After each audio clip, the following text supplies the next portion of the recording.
one does what God does enough times, one will become as God is. Hey guys, it's Yui, and it's also my friend Ebi. Say hi, Ebi. Hello. Hey, we are doing another commentary, this time on the original Conan the Barbarian, directed by John Milius, starring Arnie Schwarzenegger. I'm going to call him Arnie. I feel like we're friends at this point. I can really call him by that shorthand, you know? You have that kind of a close relationship with him. Hey, God, I would hope so after all these years. um, Yeah.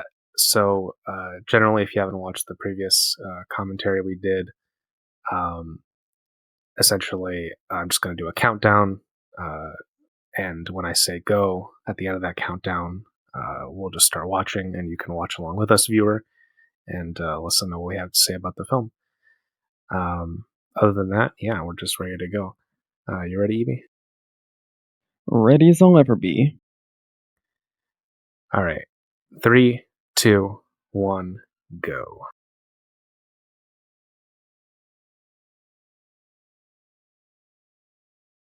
Every time I see the 20th Century Fox logo, I just am filled with a profound sense of melancholy.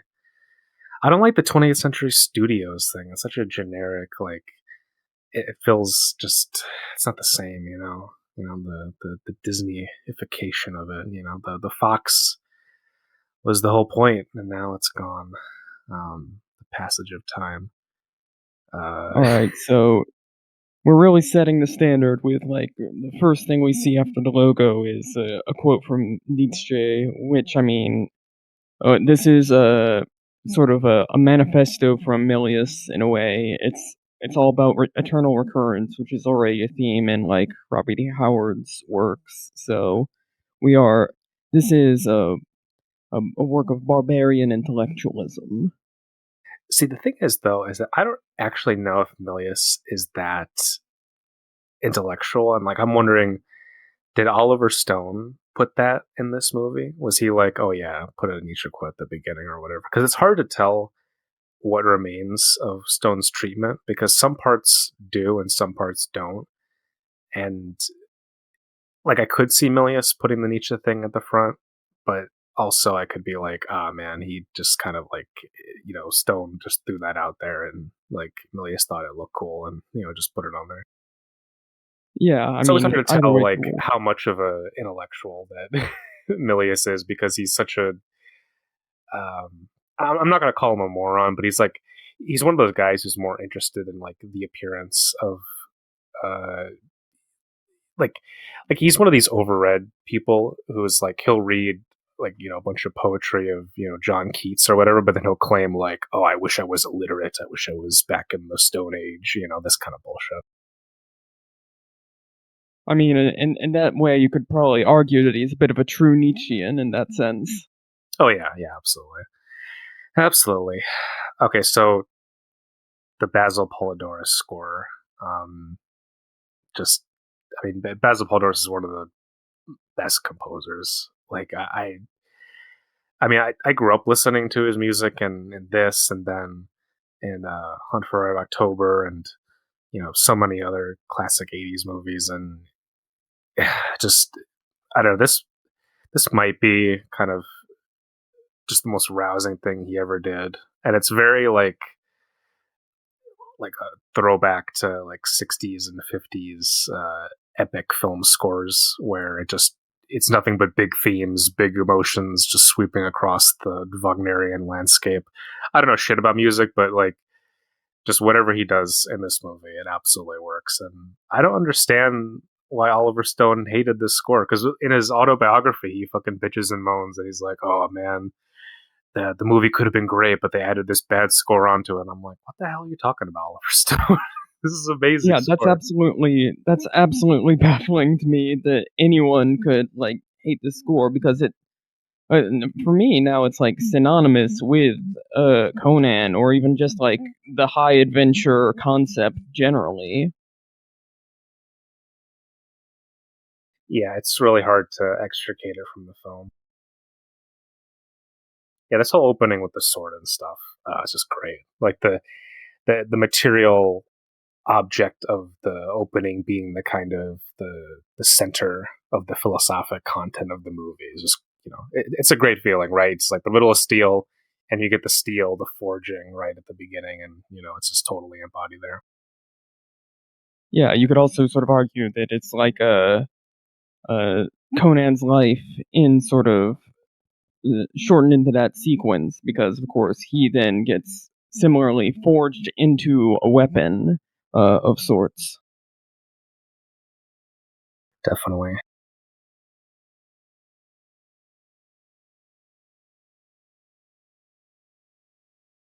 Yeah, see, and this whole film excellently captures the elemental quality of Robert E. Howard's writing, where it's all about like, yeah, like the different gods, but like the gods are like personified in a humanistic way, where it's like you just, like at this, you have them on like this mountaintop, and then the sky is kind of projected in this abstract way around them, and it's all very poeticized in a way that I think Robert E. Howard would honestly approve of, where he was definitely, by being associated with Lovecraft, like he definitely loved the impersonal, divine, the idea of like the beyond of humanity as being something that's somewhat indifferent, and that humanity is kind of you know capable of both dealing with but also disregarding at their behest.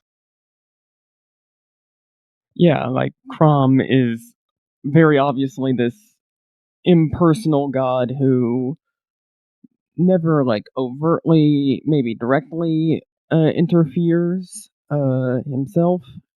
And but there's also this sense that like there is no other shot like that in this film with like the sky in the background moving like that, which gives this sense that oh, this is set apart from everything else in a way, if that makes sense.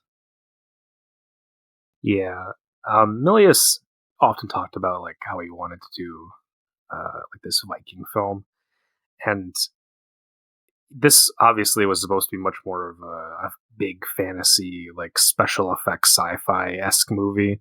The way that Oliver Stone wanted it, Oliver Stone wanted like the hordes of mutants and fucking all kinds of crazy, enormous Lord of the Rings esque battles. And what I like about what Milius does is that, I mean, this is basically it's it has the same energy that like a lot of '60s Italian like sword and sandal movies do, like Jason and the Argonauts, and then how that bleeds into the aesthetic of like spaghetti westerns. Like everything's very stark.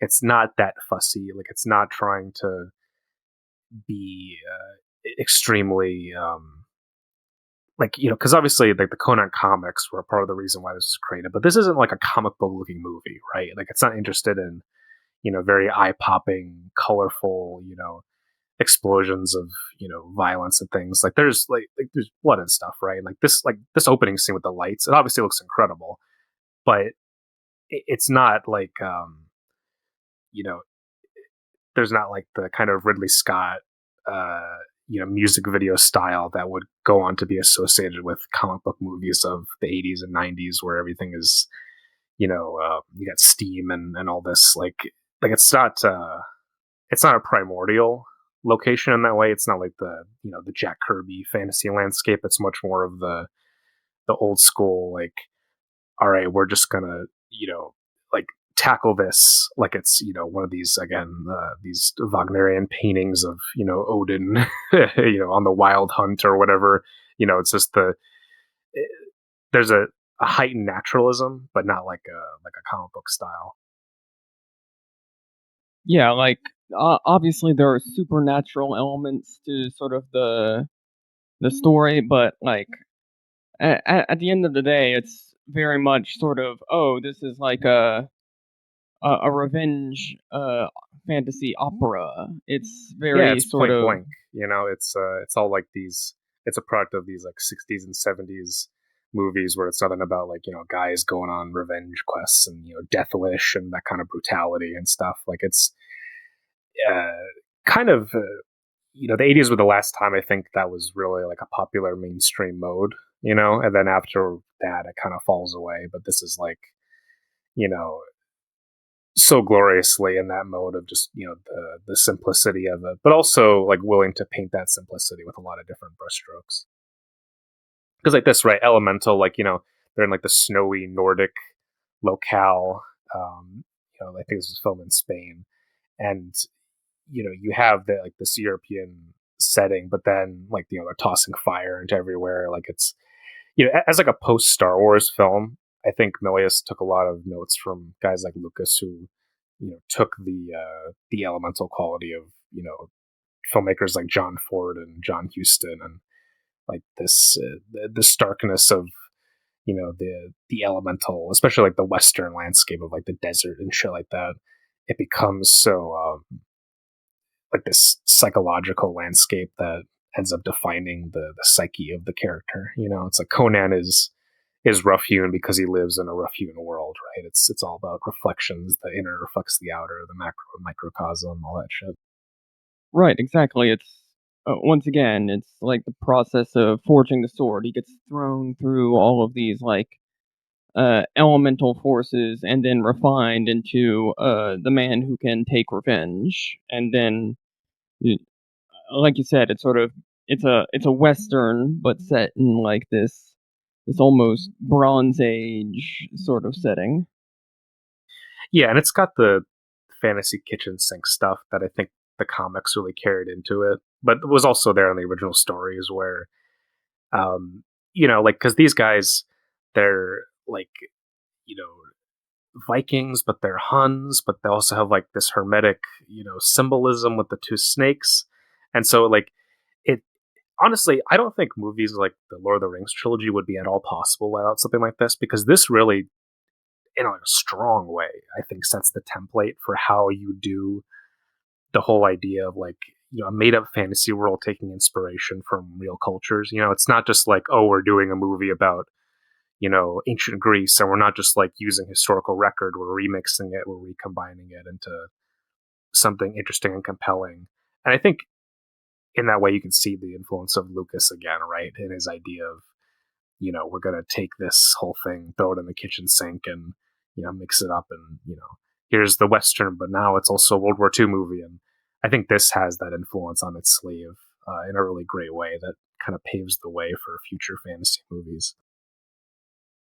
Yeah, unlike on the Star Wars aspect, you obviously have, some of the parallels are just overt, where you have the sorceress James Well, Earl and Jones yeah, James figure. Earl Jones just being there is the fucking amazing villain. Like, just because, sorry, not to interrupt you, but just for me, it's so crazy because I saw this before I ever saw Star Wars.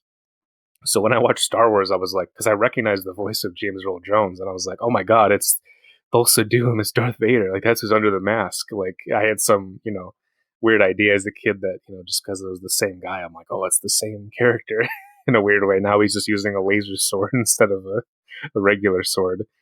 But I hey, you could probably make the argument that that's true, because it's the sorceress Dark Father figure, because part of this whole film's thing is sort of Thulsa Doom is this Conan's father in a way. He is a vital part of what makes him who he is, in sort of creating that revenge motive.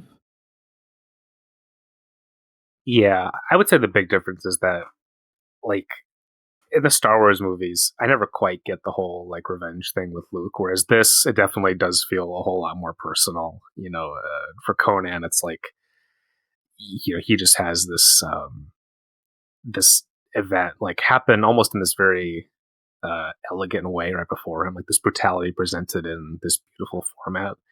And I think the contrast of that, where like Milius is like, as like a dipshit conservative, like Milius is like, he fetishizes it enough, but he also does the point of like not making it super pretty. Like, he doesn't try to do this whole thing where like the editing tries to carry this sense of beautiful momentum, and like he doesn't cut away from like what happens, but he presents it like kind of a like, again, a heightened but matter of fact style that I think works with what this story is going for.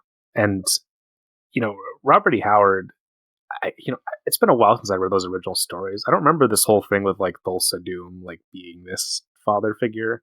Like I know he was like Conan's enemy, but I don't remember him being in that way. And in the comics, the ones that I've read, he just doesn't like he barely shows up at all. Um, so yeah, it might just be an invention for this movie, or maybe it was in some story somewhere. Oh, it's entirely an invention for this film. So to sort of go into it, Thulsa Doom, I believe, was like a villain for another Robert E. Howard stories on like King Cole, the Oh, Atlantean that's sort of right. thing. Yes, he was from that. That you're absolutely right. I forgot about that. Yeah, but like obviously Thulsa Doom takes on a lot of attributes of Thoth Amon, who was like sort of this Conan character, being like the villainous sorcerer, but there was never this sort of creation story for Conan. Robert E. Howard's Conan was very much just sort of he was like a man with no name, more so, where Yeah, he just sort of the Roy Thomas comics also have that. Like he just kind of emerges out of nowhere, and you don't quite know. Like you see him grow and develop, but you don't see like it's like, oh, here's where Conan was born and all this bullshit. Like you just don't get that at all. Which I think is like honestly a really smart move for this movie, just to go straight into be like, all right, this is what this is, right? And so we're just going to show it because it's just never been done before. So I think ultimately that was the right move. And as much as like, because Conan's like an asshole in the comics and in the novels and stuff, so I think it's a smart thing for this movie to like really paint him as this, kind of like strong man, but also like an underdog in a very harsh, deplorable existence. And like this scene right here, this is forever burned into my memory. This scene with him turning the wheel with all the other kids, and like everyone starts growing up, and the other kids like start going away. Like, and you don't know, like it's not shown what happens to them, whether they die or leave or something. But just through the choice of editing and the composition, like it's such a Kurosawa thing where just no dialogue. It just shows you through repetition and the variance of the image, like the progression of a moment. And I just love like the moment when he's just like the only one left, right? Like right here, everyone else is gone, and he's just like pushing the whole wheel by himself because he has to, because there's no other slaves left but him. And then he just fucking lifts up his head and looks in the camera, and like this is the moment when Schwarzenegger became a star. Like this is how like a movie star gets made. Like this scene right here, like you see him, and it's just like, oh my god, he emerges fully formed. Like you're like oh, like who is this presence, right? And like that's Milius doesn't get a whole lot of credit because he's kind of he gets in his own way a lot of times with his movies, I feel. But this, like, he has a real talent for just, again, stripping back the plot, stripping back the words, and just, showing you the image, showing you the story through the image, and not belaboring the point, really just giving you the meat and potatoes of storytelling.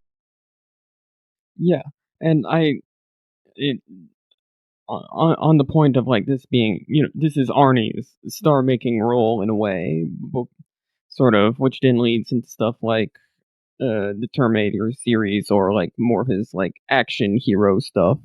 But I think we talked about how he never really had quite like a role like this ever again in this sort of uh I- it's hard to define, but like his later career is sort of a movement away from this, even as he retains attributes of like Conan, uh, sort of as this like Geist in the background. Yeah, I mean, I think even like for Arnie fans, sometimes like people they just know him as like, oh, it's the fucking T-800, and I love and respect those movies, but like, I saw this at such an early age, and it made such a huge impact on me that like he'll always be associated for me with this one. And I mean, I fucking think this movie is underrated. Like, I really do. Like, I feel like people are like, oh yeah, Conan, the '80s thing, sure. Like, it's they have this idea of Conan in their head, but when we actually watch this movie, like, it's not like this kind of bombastic, like, oh man, balls out, fucking '80s, rock'em sock'em. Like, It's actually pretty, pretty long, pretty meditative. And like again, this first part in the movie where like, Conan gets thrown into the ring, like he's not an expert badass fucking fighter. You know what I mean? Like he's not like the fully formed like, oh man, time for Arnie to fucking, kick some ass. Like he doesn't emerge on that stage as the Arnie that he would become later, where it's like, let's tell some jokes and like, let's have fun with the violence and let's, make fun of my kind of big image. In this film, like, it's like there's jokes and there's fun parts, but also like parts with this where he's fucking getting his neck bit off and he's like, breaking this guy's arm. There's no jokes. There's no, punny one-liners that writers like Steven E. D'Souza would later give him. He's just like, nah, man, this is a brutal cage fight, and these guys are just getting devastated, and it's, it's kill or be killed. It's real gladiator stuff. And so I kind of, when you refer to how he never quite got back to this place, because even with the Conan the Destroyer, the sequel, it's definitely more lighthearted in that way. And I think Arnie always wanted to bring that humor more to the fore as his career went on. But I do like this movie for having that prototypical edge to it. It's not the Arnie that like became what Arnie was. It's like, all right, here's Arnie the image instead of Arnie the actor. And I actually think Arnie is like a really underrated actor for the roles that he does, and he gets a lot better later. But in this, like he's just instantly iconic as just an image, as a performance, right? Like you want to talk about performance as just something intensely memorable, something where he takes the lines that he's given. He doesn't, have a ton of lines in this movie, but when he does, it's like he gets the real, like, good, meaty stuff. And you watch it and you're like, yeah, man, like, you understand it wasn't just Arnie, this kind of like this joke guy that I think gets depicted in the pop culture sphere. It's Arnie, the person who can carry the imagery of myth and the imagery of science fiction and fantasy and all these things and really hold on to it and make something memorable with it. Yeah, there was this sort of like there had to be a bridge between like Arnie the action star and sort of then that the proto Arnie that we see in like something like Hercules arc where he's sort of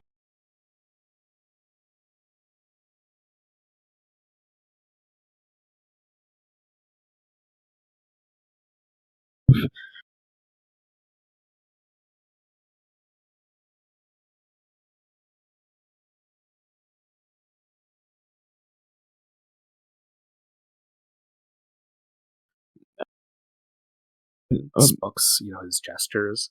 In that gladiator fight, he has to communicate weakness. And you gotta think like for like a big guy like Arnie, who did the whole Pumping Iron documentary and was this very boisterous kind of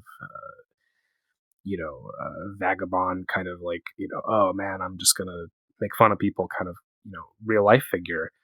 And this, to portray the vulnerability that he does in this kind of naive character, just to get that right off the bat, I think it's a great choice. And I can't imagine, like, that's not something that you have on the page, really. It's something that I think, he put in and he was like, no, Conan's not just going to be this kind of, like, big, dumb idiot guy that I think a lot of people, even, like, when they look at this movie, they think, oh, Conan's, he doesn't, like, have any thought. He's basically just the Incredible Hulk. And they compare that to the Robert E. Howard stories. It's like, oh, but in the stories, he's such a smart tactician. And it's like, no, in this movie, he's also that.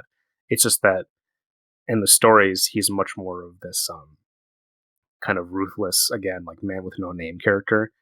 Whereas in this, right, like, like in this way where like he's being forced as like a sexual slave by his captors.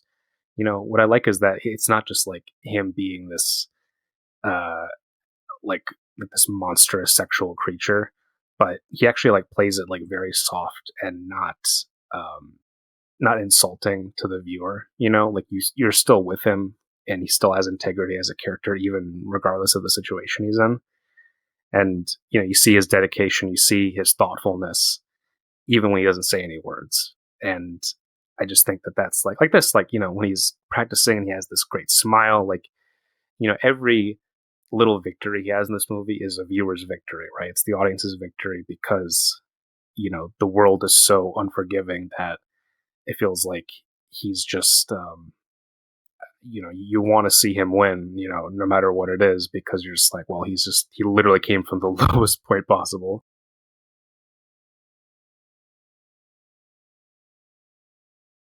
Also, this is the famous scene, the wind in your the hair. legend.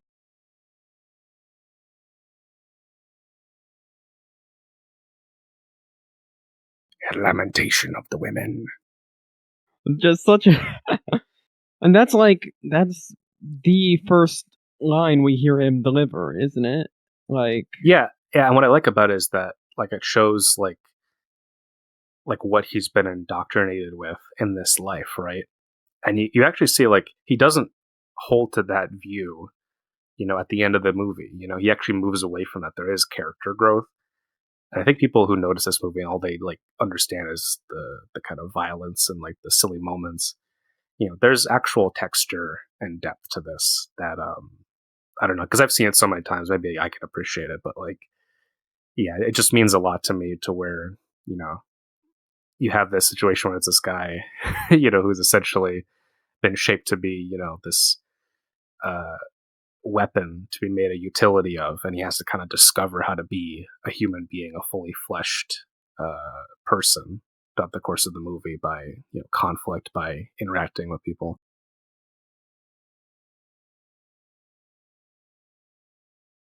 yeah, it is this sort of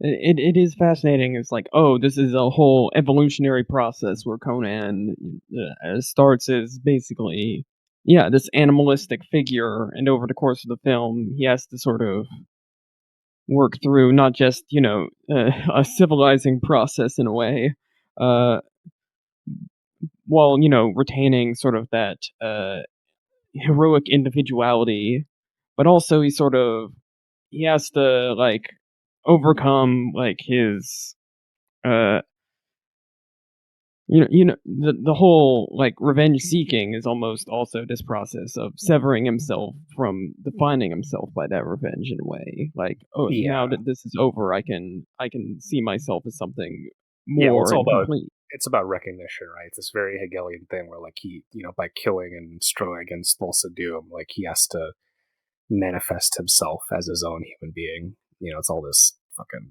Freudian, Jungian bullshit, but I love it. Like, what am I gonna say? I fucking adore it.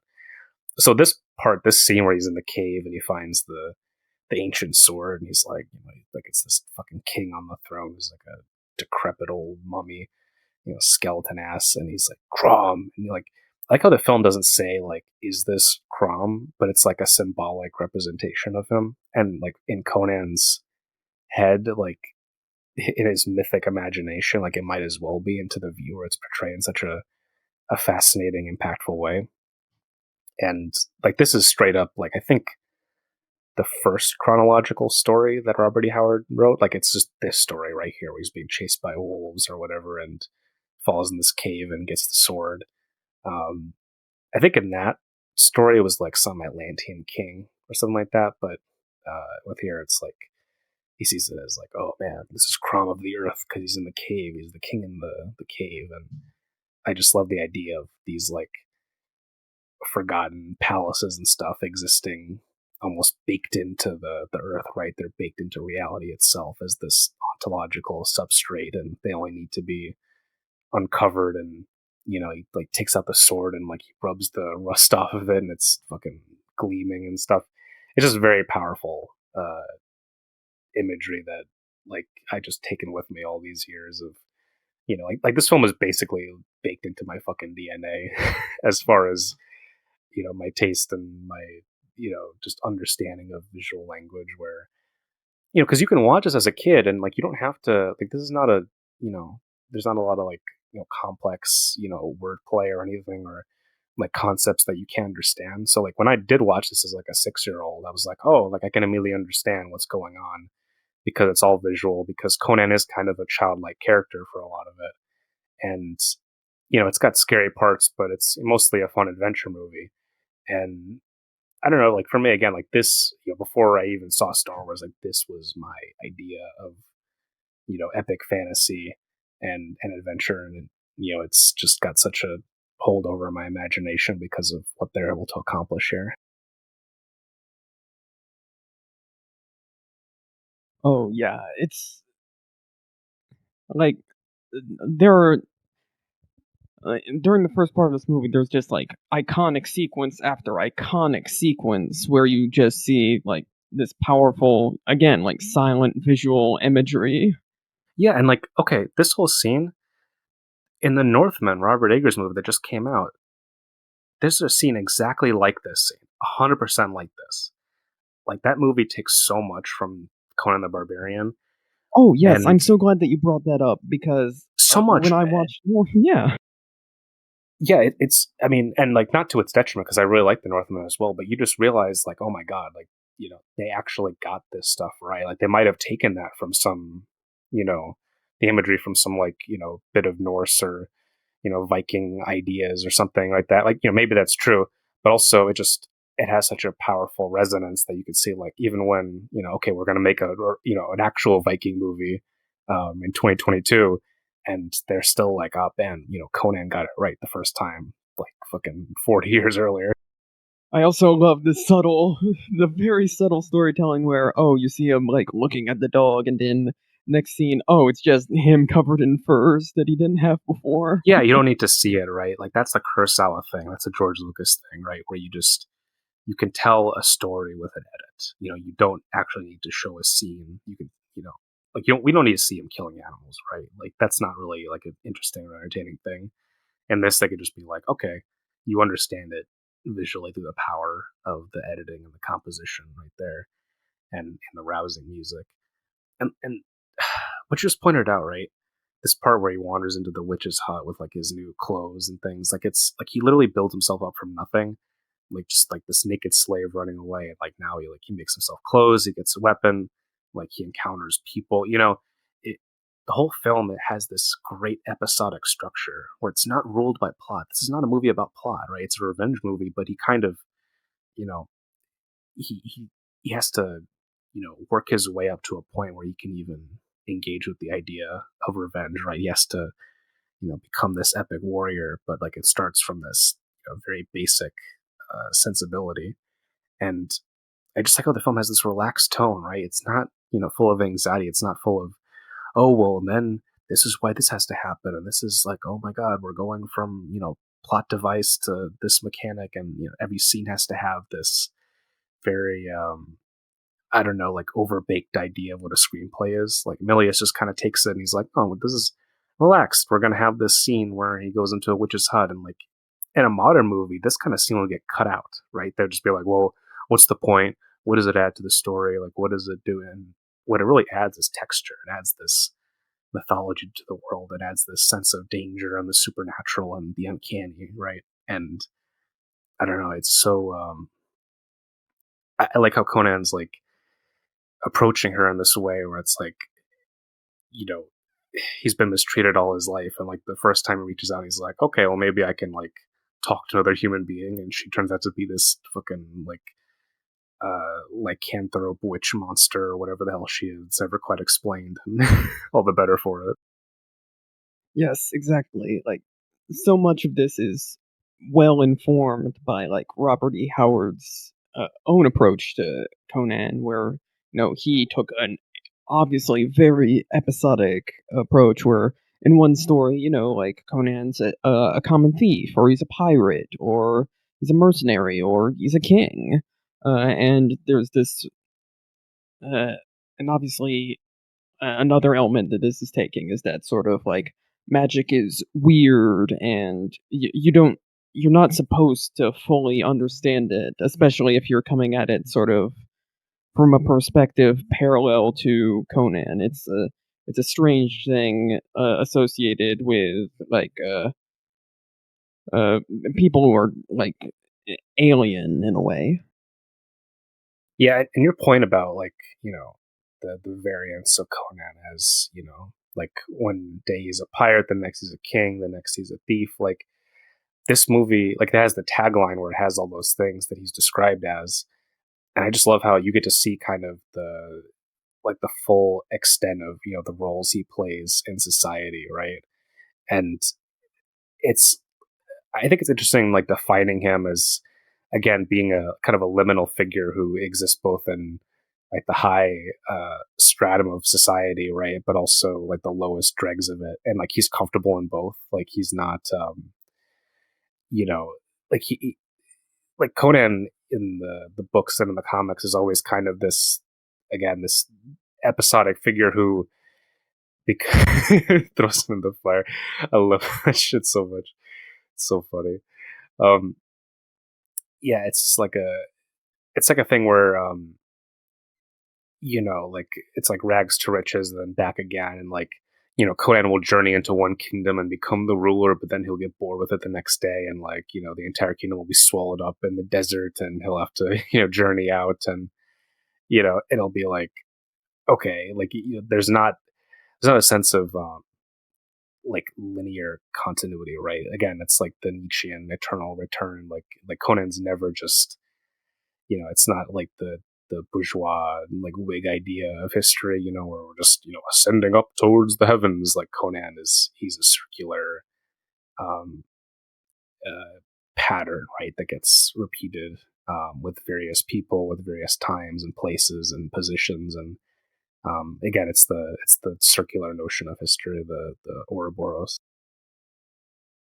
Yeah, exactly. He's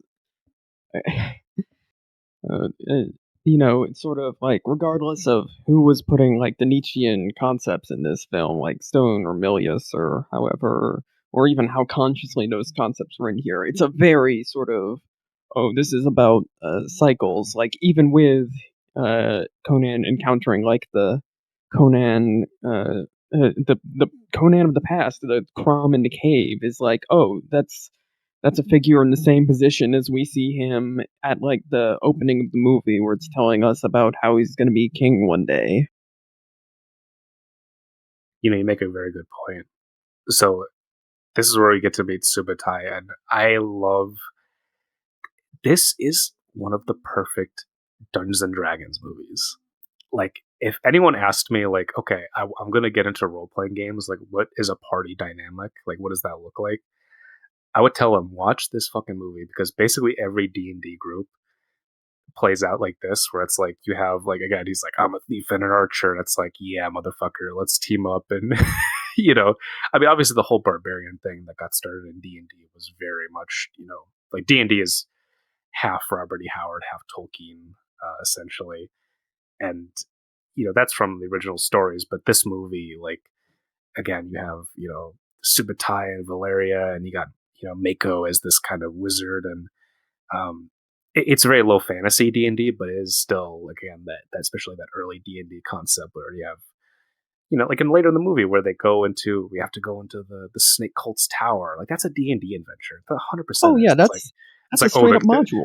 yeah, the king hired me to go do this, and now I got to assemble a party of assholes and people that no one like, and we're all just gonna go in and steal someone's shit and kill a bunch of monsters and people. Like, I mean, that's as D&D as it gets. Look at this though. Okay, look at this. Where they're journeying across the landscape. No Lord of the Rings. No those shots in Lord of the Rings of them traversing across the fields of New Zealand. That's what this is. 100%.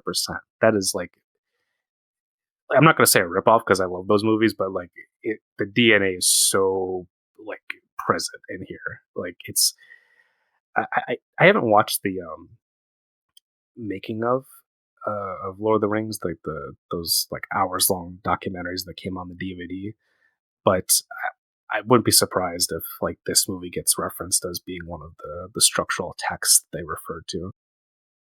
Oh, I've got to mention.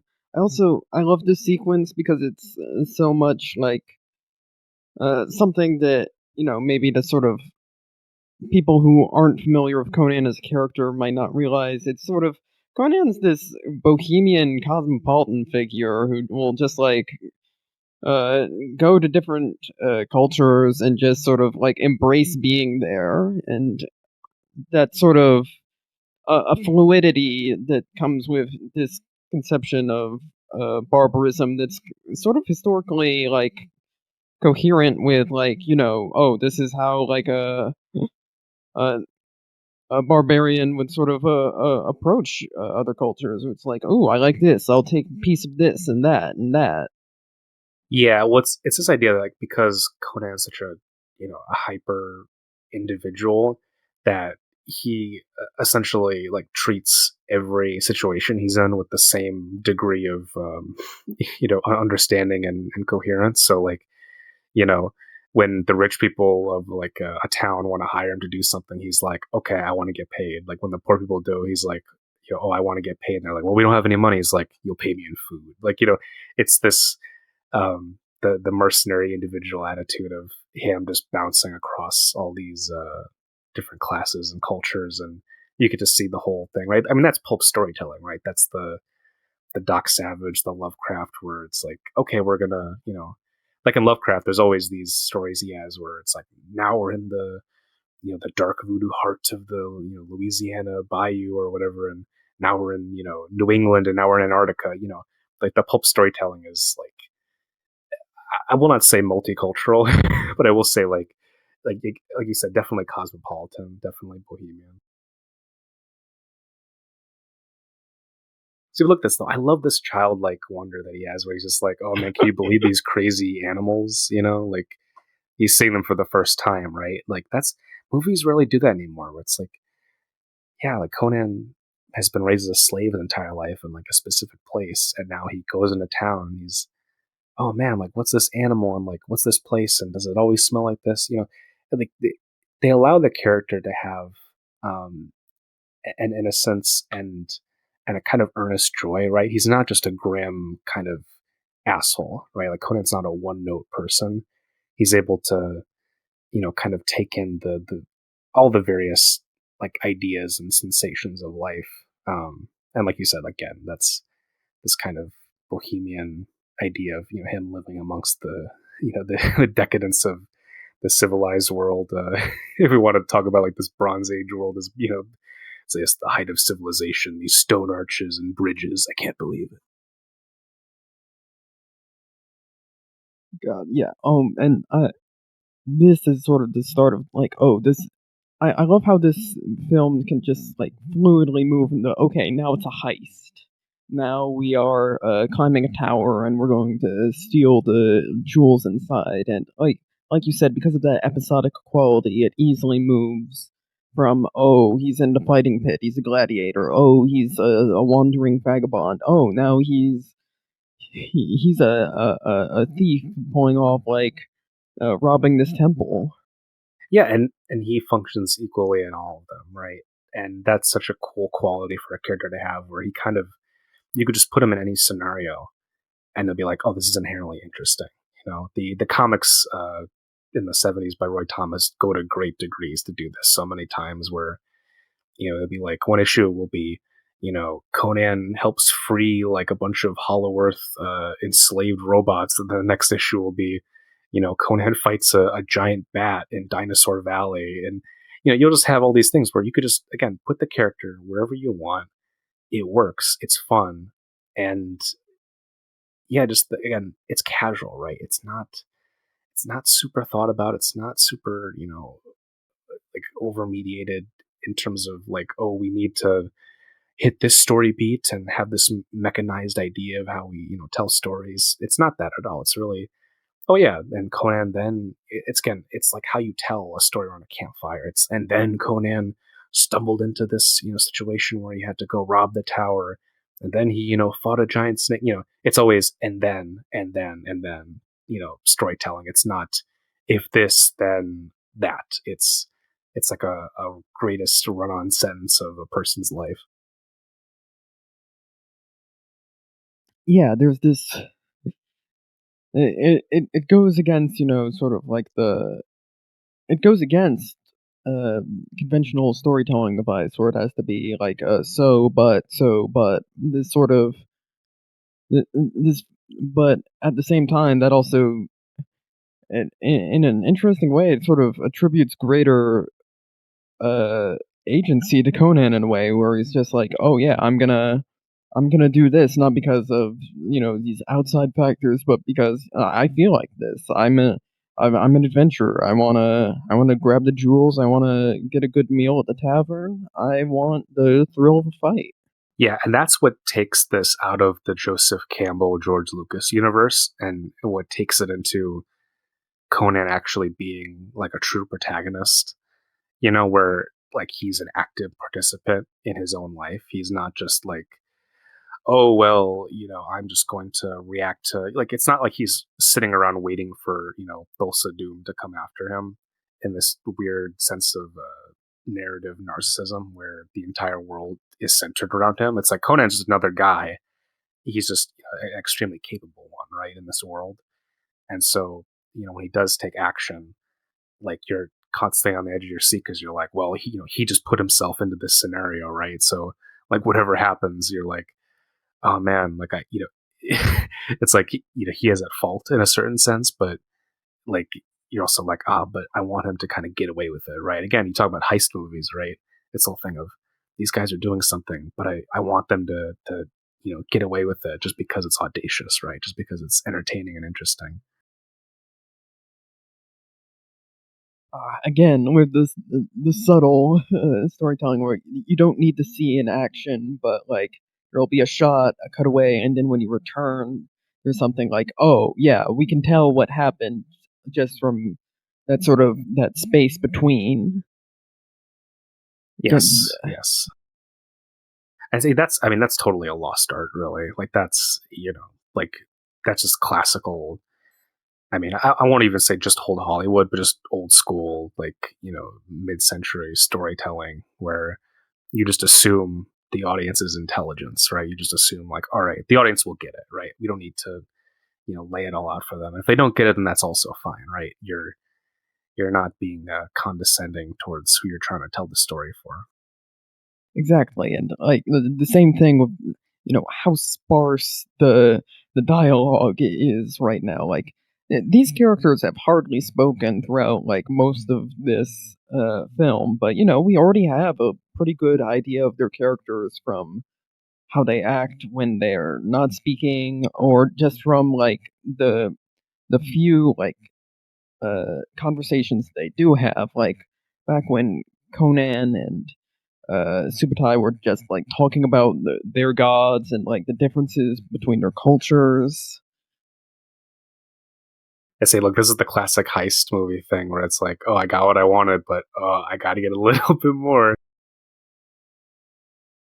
Yeah, I just and see, look, the details of like building this huge set, but then having little rats run around it, makes it feel like a real place, right? This is a fucking real location because it's kind of dirty and dingy and not well lit. And oh man, this snake, it's so cool. See, this is like, I love this film's sense of low fantasy because it's not like, oh man, here's a crazy, big snake who's gonna do all fucking, like, it's got like a spitting poison at you and stuff. It's just like, no man, this is just a huge ass fucking snake. And like the tactility of this giant kind of puppet animatronic they built, it's photographed in a very simple way, and I just enjoy like kind of like they don't have to do that much to really get away with what the story they want to tell, right? They just like, all right, let's build a huge snake prop, right? It's we don't have to make it like this huge stop motion thing, they just build a fucking big I got the snake tail and everything. The storytelling through implication, like with this cult, the like the cult guys, I don't think here until he shows up and like interrupts them. They don't say a word. Like they're just fucking. It's total silent storytelling because again, there's this trust in the idea of the visuals will be able to communicate with you enough to the intention of what they want to have like this, right? This whole thing, it's linked, where so she falls down and isn't immediately devoured by the snake. They're like, oh wait, right? Like there's Yeah. like it doesn't make Conan look incompetent. It just ends up being this like quasi humorous thing that keeps the tone, kind of light. That I feel this movie doesn't get enough credit for. Where it's like it's actually quite deliberately funny and like not overly up its own ass. It wants to be this film with themes, but it's also like, okay, like here's some fun, kind of silly parts that make sense for the story. And like this too, this is kind of like a quasi Spielbergian thing where it's almost like Indiana Jones or something. Like this whole sequence feels like very this, Raiders of the Lost Ark. yeah, this all feels very sort of, oh yeah, this is that heightened, like, that film serial sort of adventure kind Which of is thing right what now. Raiders is. Exactly, yeah. Conan is Pulp Fiction, right? And that's what Raiders is, and yeah, just that shared thematic unity. And see, I love like can I tell you this film made such an impact on me as a kid, like with the character of Valeria, where like there's no point in this story where it feels like oh man, we just have the girl character, like it's like I will never be one to say that Milius is like the most enlightened guy in the universe, but I think actually this movie does a really interesting job of like just showing her as a character with her own motivations and like her own style. Like when like those when Conan and Subutai are afraid to, jump out the side of the temple, like she's just like, all right, fuck it, let's just go, like we're not going anywhere else up here. And I just love the idea of like this, right? Like he ends up just giving her the thing, and like it's like he respects her enough to where it's like, all right, like we all join in this heist, let's fucking do it. And again, like again, no dialogue here. They're just looking at each other, and you immediately understand, like, okay, this is where these characters are at. Like, you don't feel like it's again contrived or you know, like this is not a universe where if people are attracted to each other, they need to say "I love you." It's they just understand, right? And it has that primordial quality where it's not again like overly complicated, and it's actually like this like the scene, right? This is like quite tender, like it's not like played fast and rough and crazy and trying to be deliberately erotic. Like it's just like the film, I won't say it's exactly like mature about every single thing it goes into, but it does have time for things that aren't just like a vulgar idea of we need to jingle the keys in front of the audience's face or something like that, right? Like it's we just we have enough here um, to go on. And again, I respect that attitude where there's not a ton that this movie feels like it has to prove. It just does it. And I think a lot of people they watch this movie and they're like, "Oh, it's slow," or "Oh, I don't know about this part." Like, but for me, it just really like there's no part of this that I think you could really remove or cut out because it's all of a piece, right? It's all it has this relaxed but fun but dark energy that a ton of 80s movies have. Like Big Trouble in Little China kind of has this same mood where it's actually quite relaxed and like maybe not a lot actually happens in it, and it feels a little bit silly at points, but then also very dark, and it contains um, something that I love in movies, which is a diversity of depiction and intent, right? Like this movie is an epic, and it includes things that an epic should have, which is a total depiction of the world. Like you watch Yeah, the it's a Lord of the Rings movies; those movies have the total depiction of Middle Earth existence. They really go into everything, and this movie has this where it's like you get the whole sense of Robert E. Howard's world. You don't have to wait for the sequel, to understand. Like it's not like nowadays where it's like Venom 1 is kind of a whatever movie, and then you have to wait till Venom 2 to actually get a good movie. It's like, no man, we're just gonna make the good movie right off the bat and show you the whole deal. yeah, it's very sort of it explores a whole world of just like these little sequences where like, oh, this is what happens when you got a lot of money at a tavern, and this is how you party in like Hyboria. Yeah. This Oh, is this is such a there are great so part. many like subtle funny moments like this. It's Just amazing, right? Like, but I just love how like again, this also never happens in modern movies where like like they essentially like have a successful job and they they get to be where they want to be, and like it shows like, oh yeah man, actually just like totally living this kind of ultra relaxed debauched life is like you kind of just get exhausted with it, like you it's almost like you end up at the the place that like Martin Scorsese protagonists end up, where you're just fucking coked out of your mind, unable to understand and just lose total control. Like I just love this idea of like getting drunk on your own success, which I think in especially an American cinematic landscape, like how this is made, and the idea is that success is just success, and that there's never anything bad with it. But this definitely has the Nietzschean philosophy behind it, where it's like, yeah, man, like Conan actually is a guy, Valeria actually is a girl who they need to be challenged and kind of have things to overcome to feel satisfied in life, right? Like they can't just be kings and queens, just like, all right, I'm gonna sit over here and get fat on my laurels and all that. It's like that's not their idea of what happiness is. Yeah, like exactly. Like this king character again is sort of Oh, this. Max von Sydow, yes. Yes, What like again, arrogance! an incredible performance, but also he's another like a Conan parallel where it's like, oh, this is what sort of happens if you stop striving, where you sort of like he's in this position of power, but he's also sort of he's a little pathetic in a way, and like he's not able to solve his own problems, and he has to rely on other people, which is sort of very contrary to the virtues, the sort of almost like celebrated by this film in a way.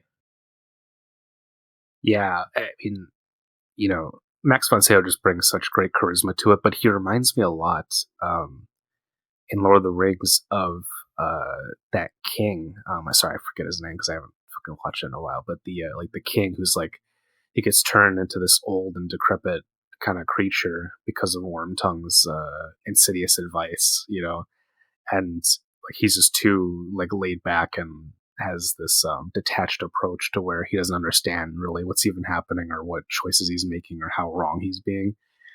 And it definitely feels like this is kind of again like you could see the origin point of something like that in here because obviously that was in the books, right? But the visual iconography of it, like the king kind of resting on his laurels on the throne, um, definitely Max von Sydow has this.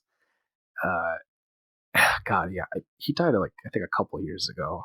He's just in so many fucking good movies. He's just never bad. He's kind of like Bill Paxton. Just anytime he's in a movie, you're like, oh man, the movie's that much better.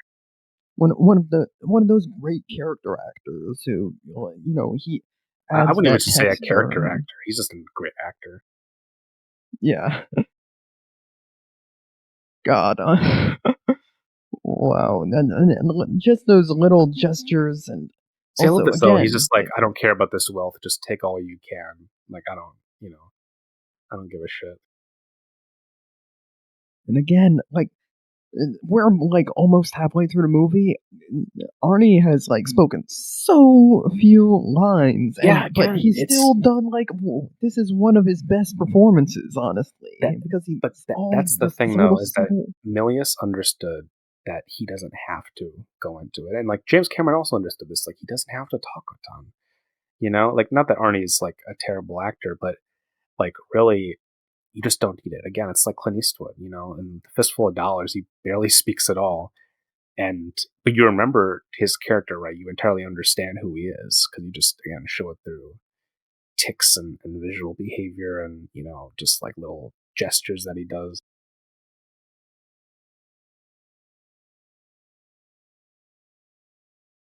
So yeah, and I like this too of like characters around Conan do a lot of speaking and exploring the themes, but he himself kind of remains this enigmatic center of potential that everything kind of orbits around and sustains through his own magnitude of self.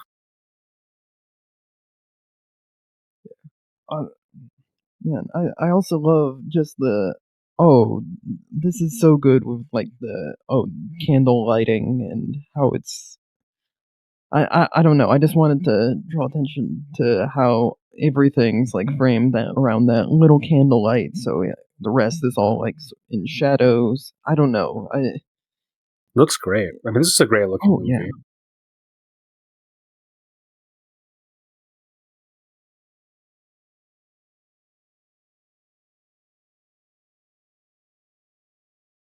yeah, and I also want to just take a moment to talk about how these sets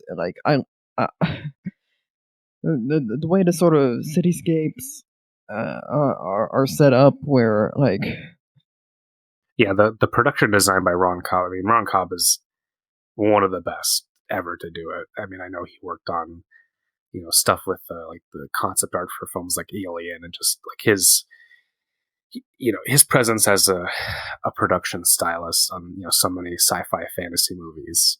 Uh, it's just indelible. Like, and this, like, look at this though. Like, Arnie doesn't speak a single word in that entire scene, and it just, but like when he holds up the medallion and stuff, you entirely understand like what his intentions are. Again, it just, the restraint, right? The restraint on behalf of the filmmakers is, I think, really commendable. And I think just, again, a lost art, something that I greatly wish was more present, to where, you know, you have a main character who speaks with actions and with looks, and not just, give me a movie where someone tells me, with their actions, who they are and what they want and what they're going to do, rather than, them saying like, I'm going to do this, I feel this way about this thing. Like, I'm not interested in that. Like, that to me is such a bullshit way of, like, I don't even think that books should be written like that, like with the most literal medium you could possibly get. I think the power of subtlety and implication really, it may seem confusing in the moment, but it really stands the test of time. This movie is fucking 40 years old this year, and this movie has like stood the test of time. Like, it still looks great, it still feels great, it still has memorable elements that haven't been like done to death in other movies. It still feels that it has its own unique vibe that has never quite been replicated. And it's made by a bunch of people who never quite made this similar movie again. Even with stuff like Conan the Destroyer and John Milius's other movies, they never quite made this exact movie again. It's kind of a like, again, not even part of some trilogy or some greater series or vision. It's just basically this one fucking movie, that has gone on to again have this life, this legacy. Oh, now this whole dynamic is so fascinating to me, where it's like Conan against basically the flower children, the hippie generation. It, like this feels very Milius, but I could also imagine there's maybe like Oliver Stone turning sort of maybe a critical eye to like the Laurel Canyon scene. I don't No, know. from what I remember, that was in Stone's original screenplay. Like, the idea of like Thulsa Doom basically commanding this new age cult, right? Which is present in this film, to some degree, and it's like, yeah, it is an interesting choice because again, it's all done for a philosophic purpose, right? It's to highlight Conan's own character. Like, he's entirely defined by the landscapes and the societies that he runs into on his quest, and you're not sitting around waiting for him to pontificate and say like, this is what I think. It's just like, no, you understand what he thinks because the movie is elegant enough to really just say like, all right, like, this is his basic reaction towards what this is, but this is like something that's outside of him, right? It's not just oriented around his own world, that there's this huge other world that is beyond and above him, and exceeds him. Yeah, look at this. Like, once great men lived here, giants, gods. Like, it's Conan is always existing in this world of things that have happened, and things that will further happen. And he's this huge, Yeah, muscular guy, but he's always living in the shadow of something else. yeah.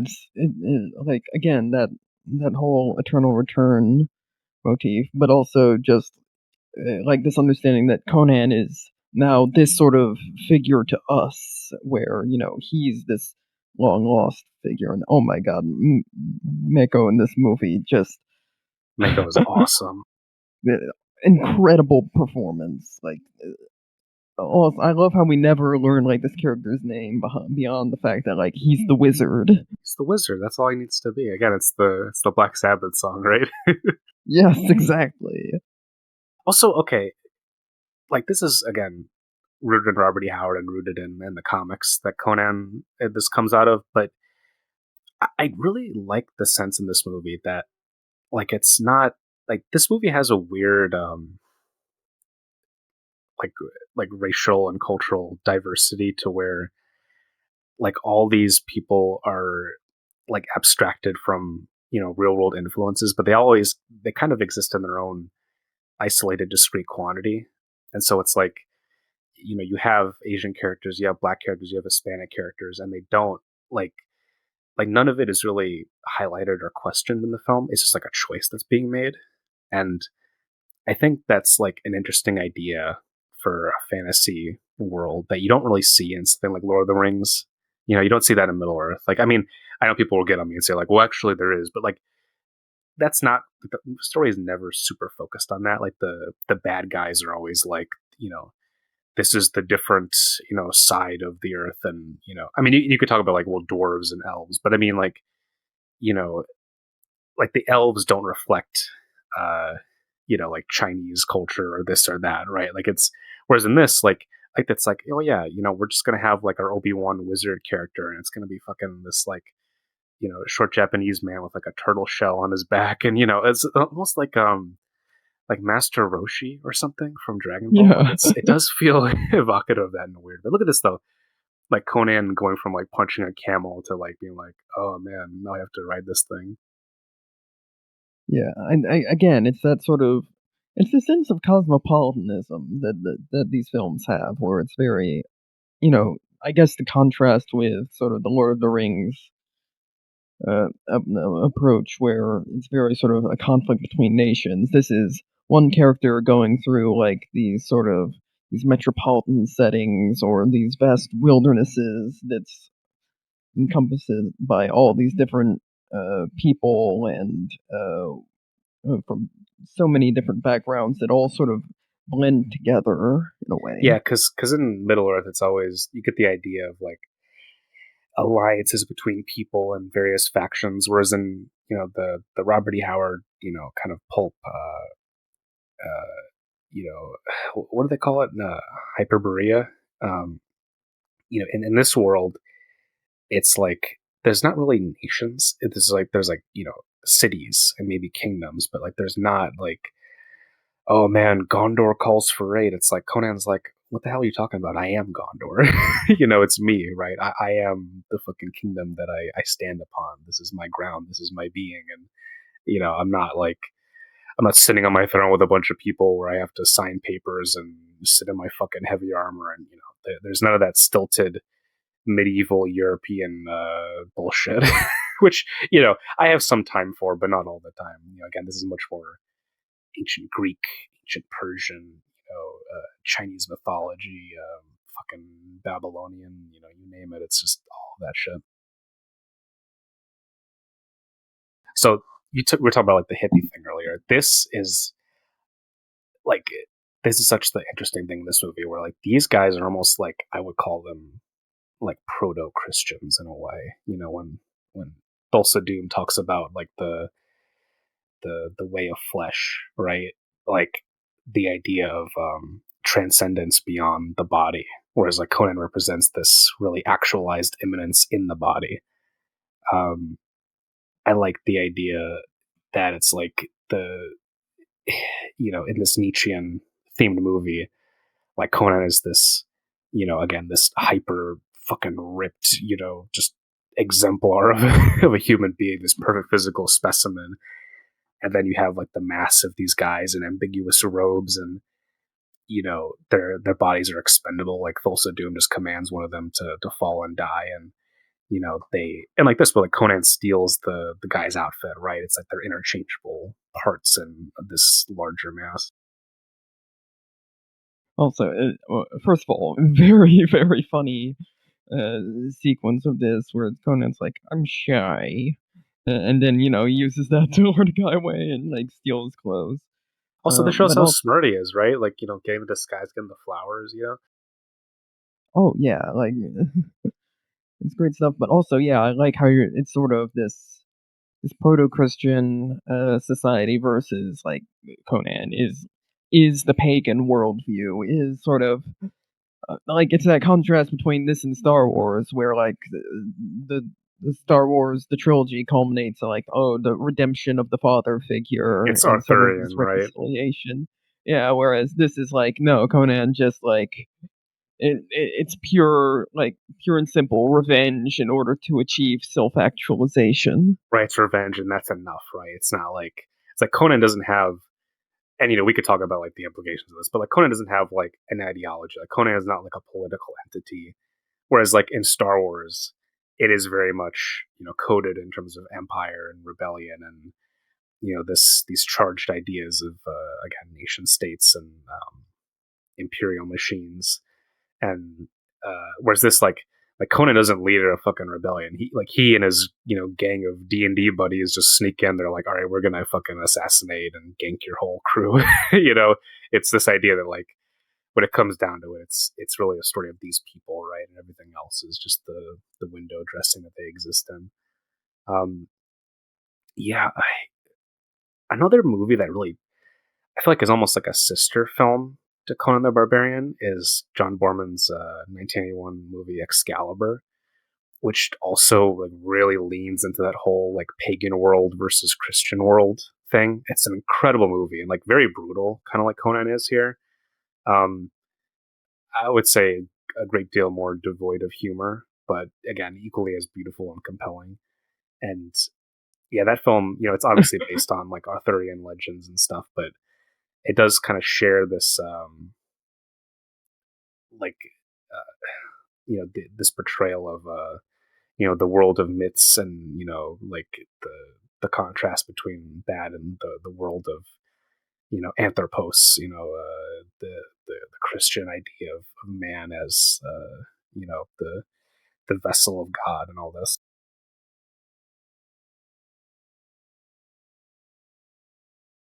Because like in this, right, it's like the idea that Thulsa Doom exists throughout all his his servants and his worshippers. Yeah, like he's this medic virus beyond himself that like spreads himself through like the snake cult, whereas Conan, he's an insular figure. There's no Conan beyond Conan. Right, and also what I would say is like like Thulsa Doom is how do I want transparent's not quite the word, but he's permeable, you know, in a way. Like he allows himself to be seen and kind of exist through all these people. Whereas like Conan again is this discrete person. He's not like he doesn't allow himself to be something that he is not. Because like even with this disguise thing, it's like and the idea of like fucking Arnie being in this kind of this robe and it's inherently ludicrous. And I like how the film just kind of leans into it and doesn't give a fuck. Yeah, like uh, Conan is Conan in this movie is very very opaque in a way that contrasts with Thulsa Doom, the grand orator. Yes, that's also a great thing. That's why James Earl Jones is such a great contrast, and he's so good in this movie because, like, again, Arnie plays it quiet, plays it stoic, doesn't actually do a whole ton, very minimalist. And James Earl Jones is James Earl Jones, constantly speechifying and just, giving the whole like, the magnanimous performance that he always does, and he's just, he's incredible in this. God, fucking we. I don't know if we ever deserve James Earl Jones. Really, like he's too good for like this world. I think he should have had his own like crazy version of Conan where it's like fucking like they should have had him as like Solomon Kane or some crazy bullshit. Oh god, that would have been incredible. Yeah. That would have been fucking badass. Also, oh man, this is yeah, this is like where he specifically lays out the differences in his like the philosophies, like way of steel versus way of flesh. God, Yeah, and like Conan is like bathed in the fucking waters and all this. Like there's baptismal imagery. But okay, I don't quite have this fully thought out, but I do like how this like keys into again like the double snakes, the Ouroboros, the Hermetic idea, which does come out of the same milieu as Christianity does. And there's something very compelling about that.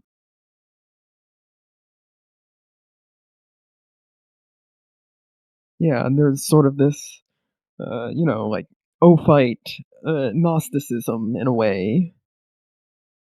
I don't know. Yeah, like this idea that there's something like a power over flesh, the sort of spirit, which goes against Conan's very sort of feet on the ground.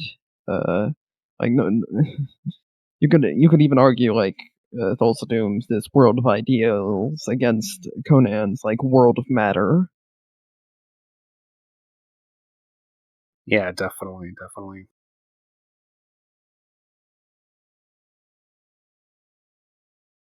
And see, I also do like this contrast where it's like Thulsa Doom used to be like a guy like Conan is now, and now he's essentially kind of like relaxed in this position as this fucking head guru of this cult of Manson people Yes, living out in the exactly. desert. Like again, there are so many like doubles of Conan that sort of represent like, okay, this is like it's almost implication that like one day Conan too will sort of degenerate and sort of uh rot away in some form. Um, and he's sort of always struggling against that. Yeah, well, that's basically what happens in the comics. I think where like like there's like he becomes like King Conan and like he has to struggle with this idea. It's like I simultaneously fought for everything that this is, but I also am not what this is on some level, and so like that contradiction racks his soul, and he has to deal with this where it's like I have loves and I have cares, but also I want to exist outside of my external life as a king and as a father and all this. And again, like it's very fascinating to me. Like that's very Shakespearean. Like this, all these very classical overtones of Greek drama, where you have these dialogues between characters where it's really explicating who they are and the idea of people existing on their own terms and not being able to act any other way, and you know having to deal with whatever position they find themselves in. And look at this. I mean, this is the intense like Christian thing of like him being like crucified against this tree and just hanging out here in the desert. Like my God, right? Like it doesn't you know uh, like for anyone who thinks that like we're being like, oh, you're reading too much into it. No, no, no, absolutely not. Like 100%. They do what they were doing with this. I mean, um okay, yeah, like oh my god, on this, it's so fascinating, yeah, that like Conan is put in this position as a Christ figure when he's also this pagan Nietzschean, like basically anti-Christian, well, it's sort almost of like a perspectives. mockery Yeah, in a sense, right? It's like a parody of it. yeah, and I guess like something that I only have noticed before, but it's really becoming evident. He wears that wheel necklace around him like this whole movie, which is like obviously it's a reminder of like where he came from on that wheel, but it's also like, oh, is this sort of like another reflection of that Nietzschean, uh, eternal return thing? I don't know, and Well, you know what? It looks almost exactly like the Chaos Star. I think it's called that, like you see in Lieber Null and Psychonaut by Peter Carroll. Like the idea of a chaos spreading outwards in this radial pattern, and that's probably not what they were going for when they had this, but the idea of that imagery still, I think, resonates and holds pretty strong. Um, you see, this is such a great thing because you know like he's just fucking wasting away on here. And look at this though, like this is a fucking mythic, like again, pseudo Star Wars imagery where she comes over the hill and like this is the thing people like they have in their memory this idea of this movie, and it's actually oh sorry, it's Subotai, I forgot, but it's this idea like that oh man, this is kind of a meathead like dumb movie, but like it's actually not like Conan like really only survives because like he has friends in the first place, like it's it's not about this you know like Arnie gets sometimes pegged as this like Reaganite figure, but in this movie I don't really think that's that at all, right? Like I think Milius is much more interested in the idea of masculinity beyond like the bullshit American idea of like the individual existing in an atomistic capacity, right? Yeah, Like there is this sort of Arnie. Oh, go ahead. there is this idea of like you were saying, like there is no way for him to survive without having like these true companions who like uh care and are sort of compelled uh by like this sense of loyalty and companionship to help him, but also then like yeah, I get like there's so much that sort of goes against like a lot of conceptions of Conan as like, oh, he's the individualist. Well, he's basically he survives because of his friends. Oh, Conan is this like the pure strength against like occult magics when like again, he survives because you have like Mako, this wizard figure, doing these spells and is Yeah, and treated as because purely antagonistic force. and throughout most of this film, like Conan's using fucking tactics and stuff. He rarely just waltzes into a situation as like, oh yeah, I'm just gonna take out everyone. Like it's not this again this '80s action movie thing. It's much more classical and just yeah. I love this whole scene where it's like about to be night and he's all like wrapped up like a mummy. He's got all these like sigils and occult languages drawn on him. It's so fucking cool. Like it set my mind on fire, my imagination when I was a kid. I just it's just it's indelible to me. I wanted to mention earlier. I don't know if you've seen the Jean Claude Van Damme film Cyborg, but there's a scene in that where he gets crucified by this post-apocalyptic gang of like nihilistic, like world-hating, like Mad Max kind of not bikers, but like roaming marauders and nomads, and like he's kind of a mercenary, and Jean Claude Van Damme gets fucking crucified and set up on like the pirate mast of like a ship or something, and and it's a very similar scene to Conan, and like he's just up there wasting. And it's such a great scene because he fucking has to kick himself off the mast, so, like he fucking keeps kicking until the thing falls, and like he just collapses into the ground. He's just like bleeding from everywhere, and he has to like break himself out of this whole thing where he's trapped. And there's a lot of scenes in the Conan comics like this where like Conan like gets strung up to a tree or something, and then he fucking like breaks the trunk of the tree, or like he sets it on fire or something, and they obviously took that and put that in this movie here, and it's so awesome. Like I just yeah, the impactful imagery, also this stuff. Look, yes, Oh the my scene god, is so incredible because you've got like I don't think you ever see anything like the this. effects here, the effects here are astonishing. Like they look really creepy still Yeah, because like it's almost the played way that silently. yeah, the way it's deliberately obscured and it's just the howling of the wind, but you see these outlines of figures that are like purposefully sort of on purpose, like they're obscured, and it makes sense for them to sort of be like these airy forms, these Maririm. I mean, they're animated so well. Like it's watching this again, I forgot. Like it looks so amazing. Like the way that those like spirits are moving, and like it really. I'm gonna sound naive here. It doesn't like look dated at all. Like the effects just hold up so much. That's because I think they're framed in the right way with colors and really have this like I don't know, like whoever did that work, they deserve a lot of fucking credit because that is such a great portrayal of like this really like invasive, hostile, eldritch other side of the world. It's again like that, like the low fantasy idea of magic. It's perfect. It does a perfect portrayal. Yeah, it's I don't.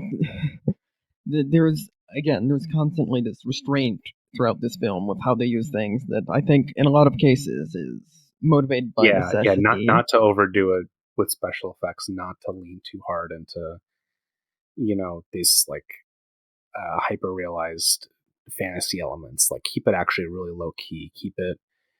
I don't want to say grounded, but keep it in its own world and not feel like you have to indulge in spectacle for the sake of spectacle.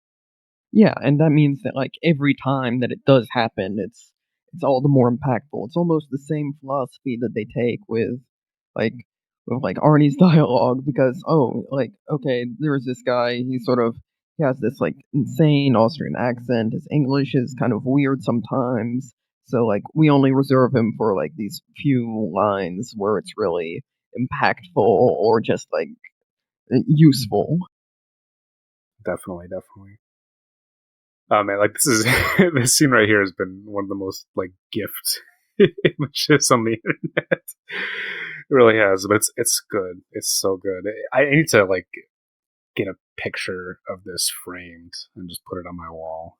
It's yeah, my dad was super into bodybuilding, and so Arnold was basically his hero.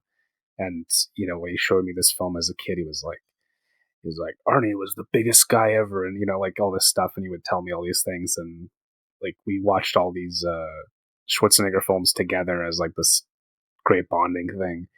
And I don't know, like for me, like there's a certain iconographic aspect of Schwarzenegger that um has never really left me, as the idea of like this is what cinema is. Like this scene again, wordless, where he's just swinging the sword, like coming to grips with the fact that he was just brought back from the dead. Like it's subtle. It's really subtle. Like you're not overplaying it. And it taught me so much as a kid about like, how a story is told, like how things look epic, how things have a sense of grace and beauty and kind of, you know, an integrity to them, right? Yeah, and yeah, it's the same. I know it's a cliche, but it's the same approach to like a painting in some of these, where you have to like pack all of this into a very sort of subtle and limited image, where it's just like Conan stark against the landscape.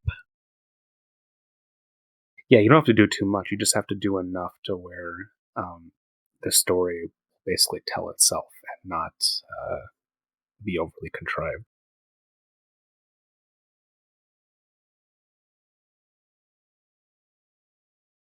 Again, like just silent, sharpen the sword, God, and this is where we really get the sort of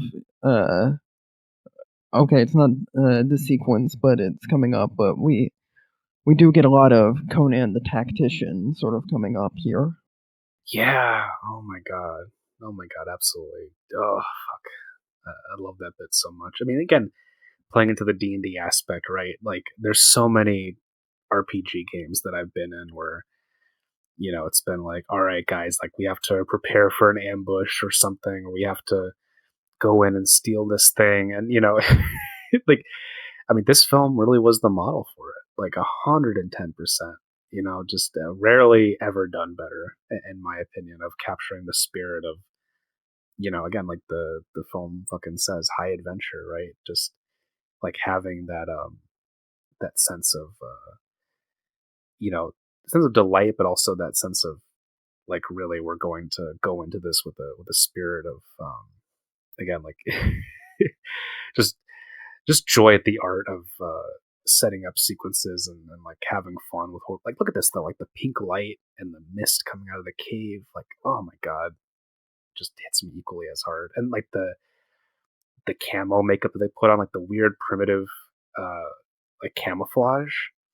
It's so cool. It reminds me of what Schwarzenegger does later in Commando, where he's got the famous tool up sequence where he puts all the weapons on him, and he like puts the fucking camo on, and like it's all in this great montage.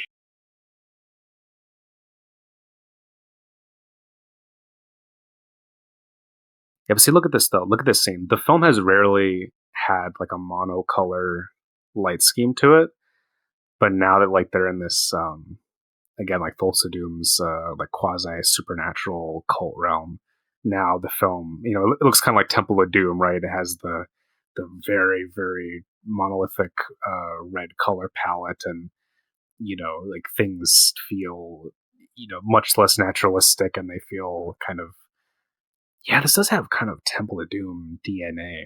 Before Temple of Doom, obviously, it's that pulp kind of like the mines of Moria, like slaves working in the fucking mines for whatever reason.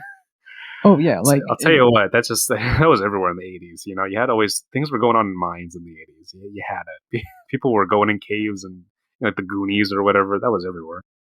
yeah, and also obviously this is like so influential on those like underground sequences with the orcs in like the Lord of the Rings trilogy. Oh my god, very much so.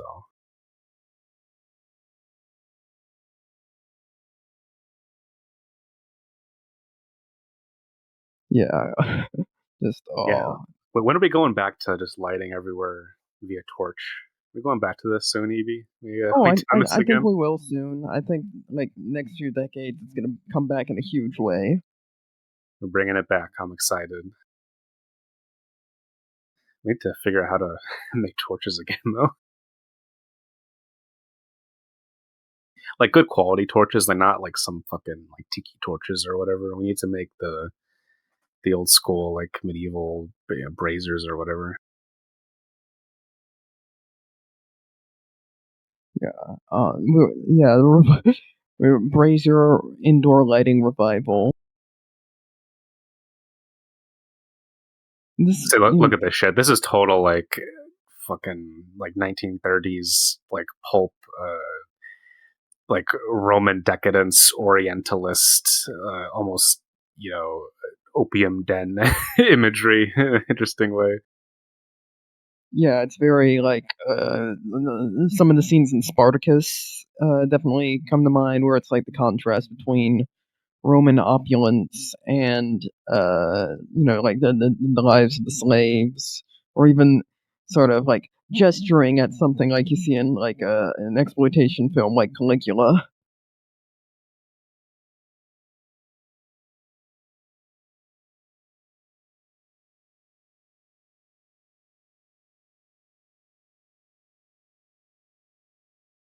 Also, love the big weird the soup that they have. Like it Yeah, I was looks about to so say like gross. it looks like fucking Nickelodeon slime. Like it does have um that like pasty quality to it. I don't even know how to describe it. It's like um I don't know. Yeah, I just feel like they're just gonna tip it over. It's like, oh, you just been slimed, and then the fucking laugh track starts. Also, oh my god, like the look at this shit with fucking James Earl Jones like sitting here with like his fists together and like, oh my god. Yes, the I'm snake sorry, eyes. Oh the my snake god. eyes. Yeah, it's so cool, but like, okay, worthy of perhaps examination, but like the almost like the idea of like the Hun, like again the Oriental despot imagery. It's so much in the fore, like not quite Fu Manchu, but like 10 steps removed from it. Also, I feel very bad for whoever had to design the James Earl Jones face stretching out Oh my god. makeup Yeah. effect. Such an incredible sequence though, where it's just like slowly like turning into the snake. It's So what I don't understand, so is his plan like he's going to like eat all these people? I mean, yeah, I still don't quite understand. I mean, I feel like uh part of it is that it might be like, oh, this is the most the depraved thing possible you could do is like join an orgy as a snake. I guess, yeah. I Because what they interrupt him before he even gets down there, right? I'm pretty sure. Or like, no, he hides away, right? So does he know that they're coming? Hold on, we're gonna have to watch and see because I forget about this part. Yeah, because okay, so she's kind of like fucking dazed out, doesn't see this. Like the idea, like these women are like kind of out of their minds, so they don't see what's going on with him turning into a snake. Yeah, so, like, I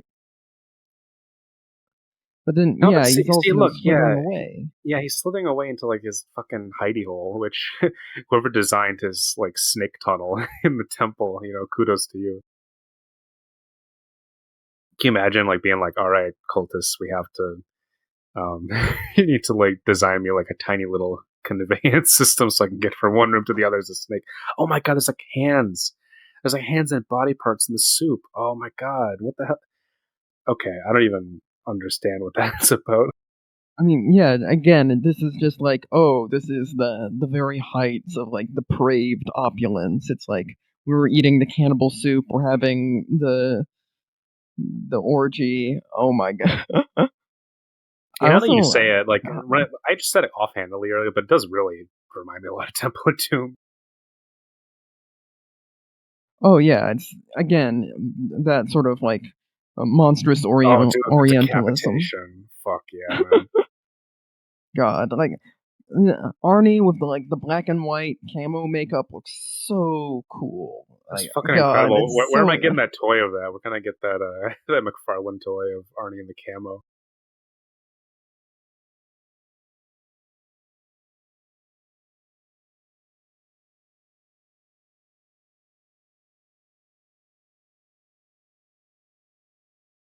like, yeah, he looks like a heavy metal album cover or Oh like yeah. Well, I a mean, okay. D&D manual. I mean, yeah, like you had We Frank need to talk Frazetta about doing Molly Hatchet.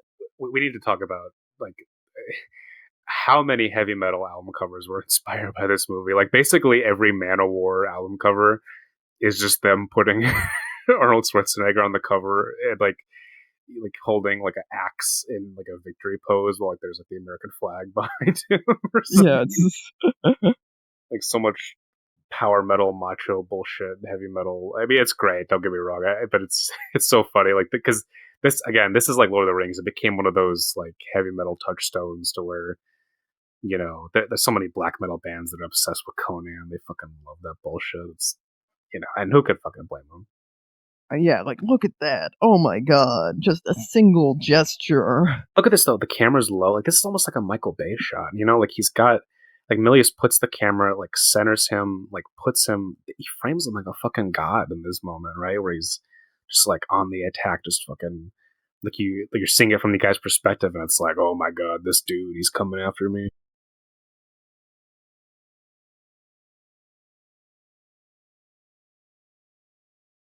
Also, a big fan of people with giant, cumbersome hammers. We need more of that in movies. We don't have that enough.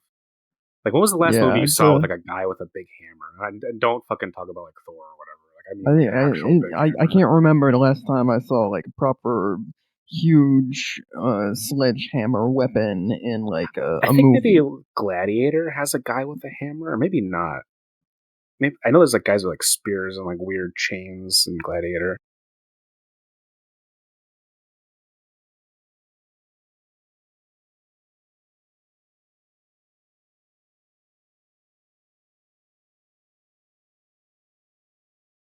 God.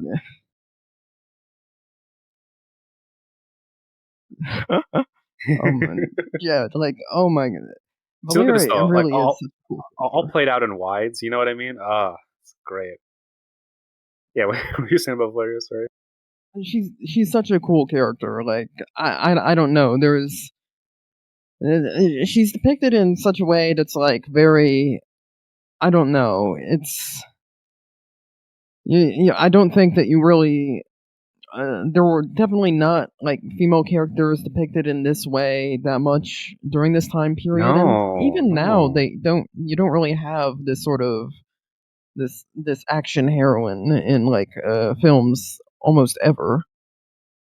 No, you're absolutely right, and like this is what's made such an impact on me is that like this is the kind of character that like when I write like badass female characters or my approximation thereof, like I often think of Valeria, where it's like a character like like she's a character who isn't overly sexualized in any degree, like especially like not in the sense where like, the camera's like constantly lingering on her or whatever, like, but yet she's not like a desexed individual, you know? Like the film acknowledges like her as a romantic partner with Conan, but it's never like, all right, but this is who that character is and only is. And I just really love how it's like, yeah, like it's, like this has a reputation as, oh, this fucking hyper masculine film made by, macho John Milius, and that's true, but in a weird way, this is kind of his best depiction of female characters in any of his movies that I've seen. Where yeah, like Valeria is like, you know, in essence, like again, also like Conan, like defined by her actions and stuff. And like you see in that scene, like, man, she's killing as many people as he is, in this fucking huge raid. And I just like how the film, almost like against its era and against its director, and even its writer, because like Oliver Stone doesn't have great female characters in his movies either. Um, but in a way, it's almost like a miracle that she's like that in this. Yeah, it's so stark, and also, oh my god, The the fucking snake snake arrow. Snake arrows, some of the coolest shit ever. Like, oh, okay, I want to be the person who came up with the whole idea of like James Earl Jones fucking taking a snake and just like shooting it as an arrow, like straightening it in a weird way. Like, I don't know who came up with this shit. Like, because It's so that would have inspiring. never occurred to I think almost anyone on the planet. It might have been Ron Cobb. I don't know.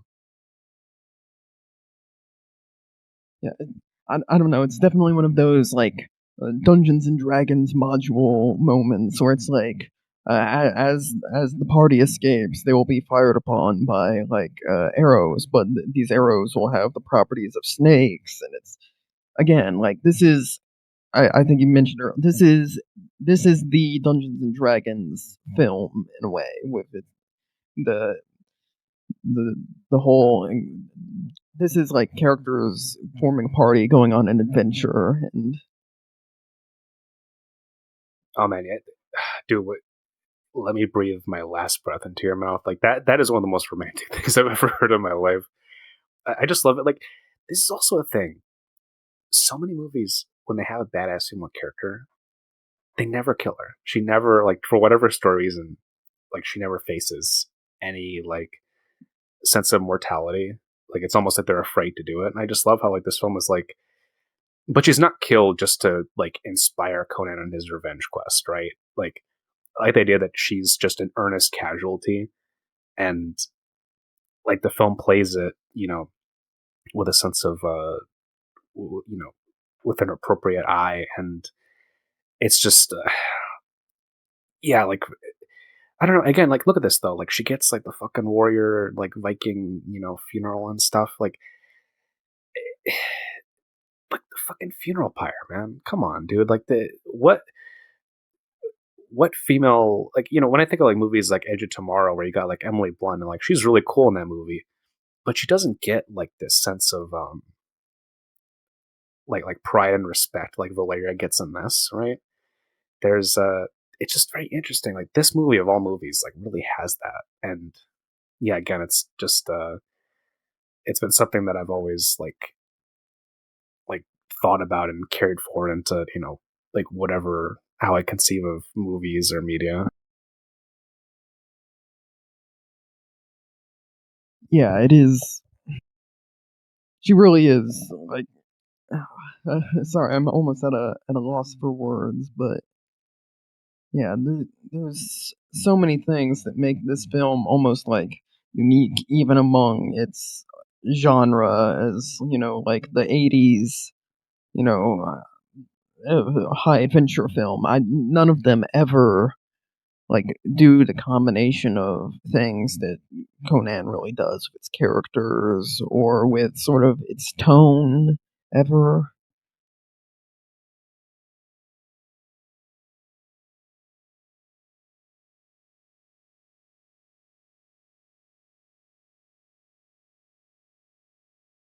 See, this is great. This is like a moment of brotherhood. He's like, yeah, he won't cry, so I'll cry for him. That's so, it's Yeah, great. It's an incredibly tender moment. It's Yeah. Like nowadays, I feel like they would like, all right, let's handle the funeral in 5 seconds and go. But this film like has the patience for it, has the respect for it, again, the integrity for it. This is like when I think of a film defined by storytelling integrity, I think of this because Milius, for all his faults, he really was again a big fan of guys like John Ford and Kurosawa who had the patience to tell their stories, who gave them breathing room, who didn't rush things, who had a sense of economy, but they weren't ruled by an idea of efficiency, right? And so when you have this, like it really is so filled with grace notes, right? Like look at this, like he fucking takes the pen and he puts it around his neck. Like that's great, it's like Conan gets to be a sensitive character who experiences things that aren't just violence and jokey jokes and quips or whatever. He's a three-dimensional realized person in the landscape of the movie, and the movie like has the time for him in a way that a lot of modern movies don't have time for their characters. yeah, it's incredible how this film can sort of hit that balance between, I don't know, like lingering and sort of like taking the time, but also it's still a very lean film. Like nothing ever feels like sort of more than necessary. Nah, see that this fucking part where they like do the whole like guerrilla warfare stuff. Oh man, Yeah, favorite. this is Conan the tactician. This is like what I was talking about. This shows off like, oh, this understanding of like how in Robert E. Howard's source materials, this is like a clever like guy, this who has like this understanding of tactics and strategy and how to like fight off like larger numbers of people. See, but I love how like at this moment in the film, like now he's talking a lot more. Now he's much more thoughtful, right? Like he's reminiscing upon beauty and like his regret over being forced into a life of violence, and like trying to appreciate beauty still, like the wind and the smell of nature and things. Like it's earnestly poetic in a way that isn't like the filmmakers trying to bullshit you. It does feel rooted in the character. Yeah, I, it, yeah. There's sort of again like Conan is this sort of contemplative figure, even if he usually does his contemplation through action a lot of the time. But at this point, it's part of his development where he's come from sort of this animal to like now he's like this realized philosopher in a way. I say this bit. This is such like a once upon a time in the West bit. There's like there is no fresh spring for us, only the the wind before the storm. Such a fucking badass line. Like, okay, again, say what you will about Milius, kind of a personal shithead. He's a fucking great writer. Like that's a great Oh, line. yeah. Like there's no spring. There's just the wind before the storm. It's fucking awesome. See, but this is what I love too, is that again, Conan's like a big, strong guy. In a modern movie, it'd just be like rock'em sock'em, I kill 50 dudes. Like, and I love stuff like John Wick, but John Wick like is very much like a video game murder machine kind of stuff. Whereas in this, it's like, yeah, again, like you said, he uses tactics, he uses tools, right? Like he's a thinking guy, and he doesn't just rely on like being like so many movies are like it's the protagonist, so he has to win. It's like whereas like Conan in this movie feels like he earns every victory. It's not the movie just doesn't give it to him. The screenwriters just don't give it to him. The director doesn't give it to him. It's Conan the character. When he gets into a fight, it lives or dies based on the choices he makes and the other characters make. And again, it sounds like a simple, like basic, small thing, but like fucking, it's a forgotten art because in a way, I think people like want to make things easier for protagonists and they want to make it so that, the film kind of owes them something. But this is a film where it realizes the environment and doesn't like let Conan get away with stuff, right? It's like if he's going to take down this hoarding band of marauders that like would be impossible to fight against otherwise, he's going to do it on his own terms. He's going to do it with intelligence, with smarts. He's going to do it with his buddies, right? And I don't know. Yeah, just it reminds me a lot of like Yojimbo and those Kurosawa, like again like Seven Samurai, right? Where they spend so much time like this, like setting up. All right, how are we going to do this? What's the strategy? So you respect the characters because again, it feels like they put a lot of effort into doing something, and sometimes it doesn't even always succeed, right? And I don't know, that's just such a great moment. Oh, and this part, oh my god, this is the best part of the movie. Oh yeah, this like final fighting sequence where No, it's but I like, mean like his speech here. oh god, yes.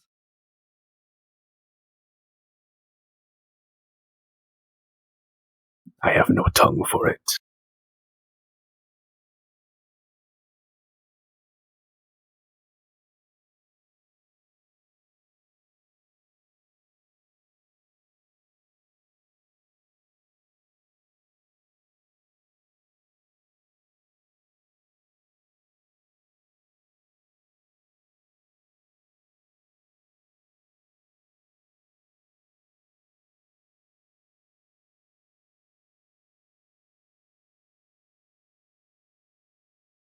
See, that's such a great bit for Arnie. Really, like he does that so well, and like I just love like this expression of pagan Nietzschean philosophy where it's like, all right, Crom, if you give a shit, then you'll give a shit. If you don't, you don't. I'm still gonna do what I gotta do, and just Yes. And then this like is so good. immediately following this is like, obviously this is a parallel to the opening of the film, but now it's like everything has sort of been turned on its head, or like, Yeah, well, literally with the assistance of the dead in a way. Like Conan is sort of taking the fight back to like the very same people who like slaughtered his village. It's yeah. so And it's in like this tomb of the giants that they were talking about before, right? Like he's almost like, all right, you come to your graveyard, now I'm gonna bury you in it. yeah, it's yeah. Again, and that goes back to like all this the themes of sort of like the cycles and circular motions that's like so central to uh, like the core philosophy of this movie.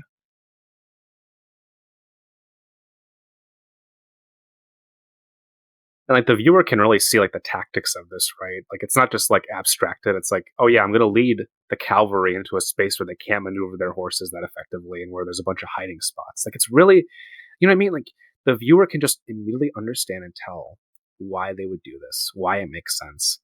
Doesn't require any exposition. They don't have to talk about it. It just pure, again, sorry, not to overuse the phrase, visual storytelling, but that's what it is. It totally is. Like it's just they have traps, they got all this stuff, and you just see it expressed, and at no point do they have to stop in the middle of what they're doing and explain it to you because they think that you as the viewer are a dumbass. They're like, no, you'll just see it and you'll understand, and there won't have to be any need for the script to come into play.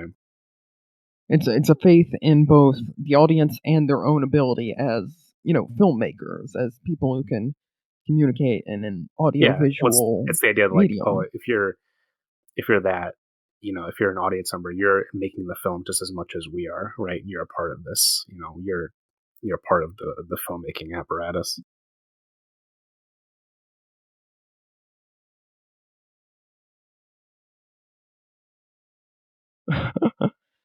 And again, another thing, like going for the legs of the horse to make him collapse, and then like harass and retreat. It's very sort of like uh, Conan reading Mao's on guerrilla warfare almost.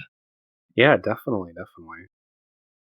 I mean, Milius talked about how he was, a pseudo Maoist for whatever that's worth. But Yeah, Mao definitely feels like someone that Milius would respect for somewhat of the same reasons that we do. I love this though, where like Mako's, he's got so much armor on him that he's rolling around. yeah, like literally being like the turtle Master Roshi figure. It's so fun.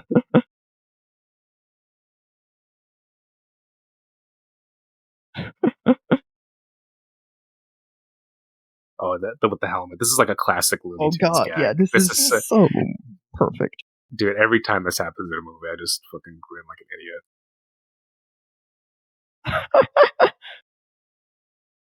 Look at that though. Yeah, Look at that. Oh, it's that's like brutal. both like, oh, it's incredibly funny, but it's also like, oh, that's clever. God, Also, like, they man. built like a whole, they built this whole like primitive mechanism for it.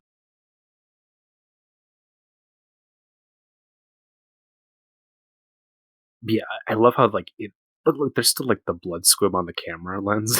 Like I look how the movie really lingers on this guy being impaled.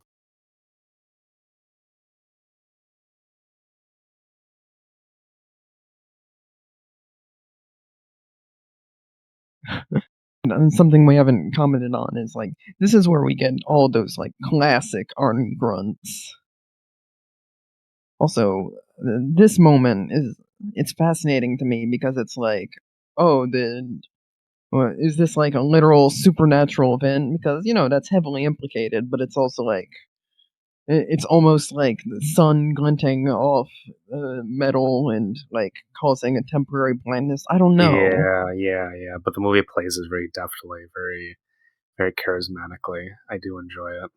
It's one of those things where like again, I watched as a kid and I'm like, what just happened? Like there's a great sense of mystery to this movie still. They don't explain everything. They don't need to. They're just like, Yeah, the world is inscrutable sometimes and sometimes things just work out in a certain way. yeah, it's very sort of it's contrary to the sort of lore heavy like encyclopedic fantasy of nowadays where there's this idea that the Everything needs world to be is explained. You need to figure out how Han Solo got his pair of pants and all this bullshit.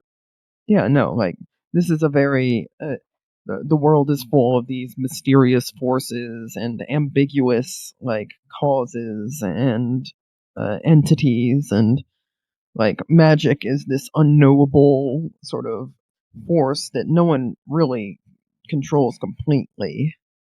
Also, see, this is such a great character moment for Thulsa Doom. Like, this is such a like iconic bad guy thing where he's like, okay, yeah, I can't get to you because I'm too weak, but I'm just gonna kill you instead, right? And I just love that, like that display of like his basic attitude towards existence, right?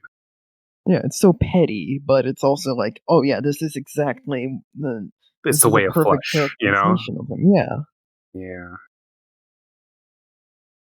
See, but look at this though. This is like a pulp cereal thing, right? This is where like the cereal, would cut off, and it's like next time they'll go after Thulsa Doom, and look at that. That's great. Yeah, the broken sword and sort of how that relates to that whole like steel versus flesh conflict. I don't know. It's God. And another just like shot that's just beautiful as a still on its own, where you've got him like holding up the two blades. Yeah, Oh, and like the half step frame rate, it's great. Oh man, look at that! Like look at how quiet that framing is. Though you know what I mean? It's very the fade out. It's very delicate. This shot though, this shot. Oh my god, this is. I mean, what movie looks like this anymore? Really? Like the thousands of extras they got holding up these torches and candles. Like this is astonishing. This still looks great. yeah, like th- this requires like sort of a degree of practical effort that you rarely ever see in films anymore. It's Because they God. built the whole temple. Also, I love this like almost comical thing where he just his face just etches into the frame. It does feel like a little bit like Sergio Leone, or like where you'd have these close-ups where they're almost comical. Yeah. Oh my God. It's this whole final sequence of sort of the revenge. I don't know. It's like him sneaking. When Conan sneaking anywhere is like always so. It's I don't know, something about like Arnie moving around with that sort of relative subtlety that it just evokes like the spirit of like the original stories itself in a way that's hard for me to Yes, articulate. yeah. There's a lot of Conan sneaking in those stories. Oh, and this is like this is where you really see that sort of like the new age cult of element, where it's like this sort of I don't know, this Yeah, I mean, emphasis like he's talking on. about like the day of cleansing and stuff. Like it is very like he's like the proto. Uh, you know, we're just gonna wreak genocide upon like a set you know child against parent and all this. Yeah, it's Also, I this don't mention of Set, also, by the way, very interesting. it's almost like Tulsa Doom, the California ideologist. I don't know. Yeah, yeah, yeah. I see. Look at this though. Like, what movie has made James Earl Jones look more powerful and enforcing? You know what I mean? Like, what other movie frames him like this? It's just Yeah, so it's so intense and good. interesting. Oh, and this is like the sort of another like perfect moment where it's like uh, these two face down, and now Tulsa Doom appeals to the sort of like paternal role in a perverse way.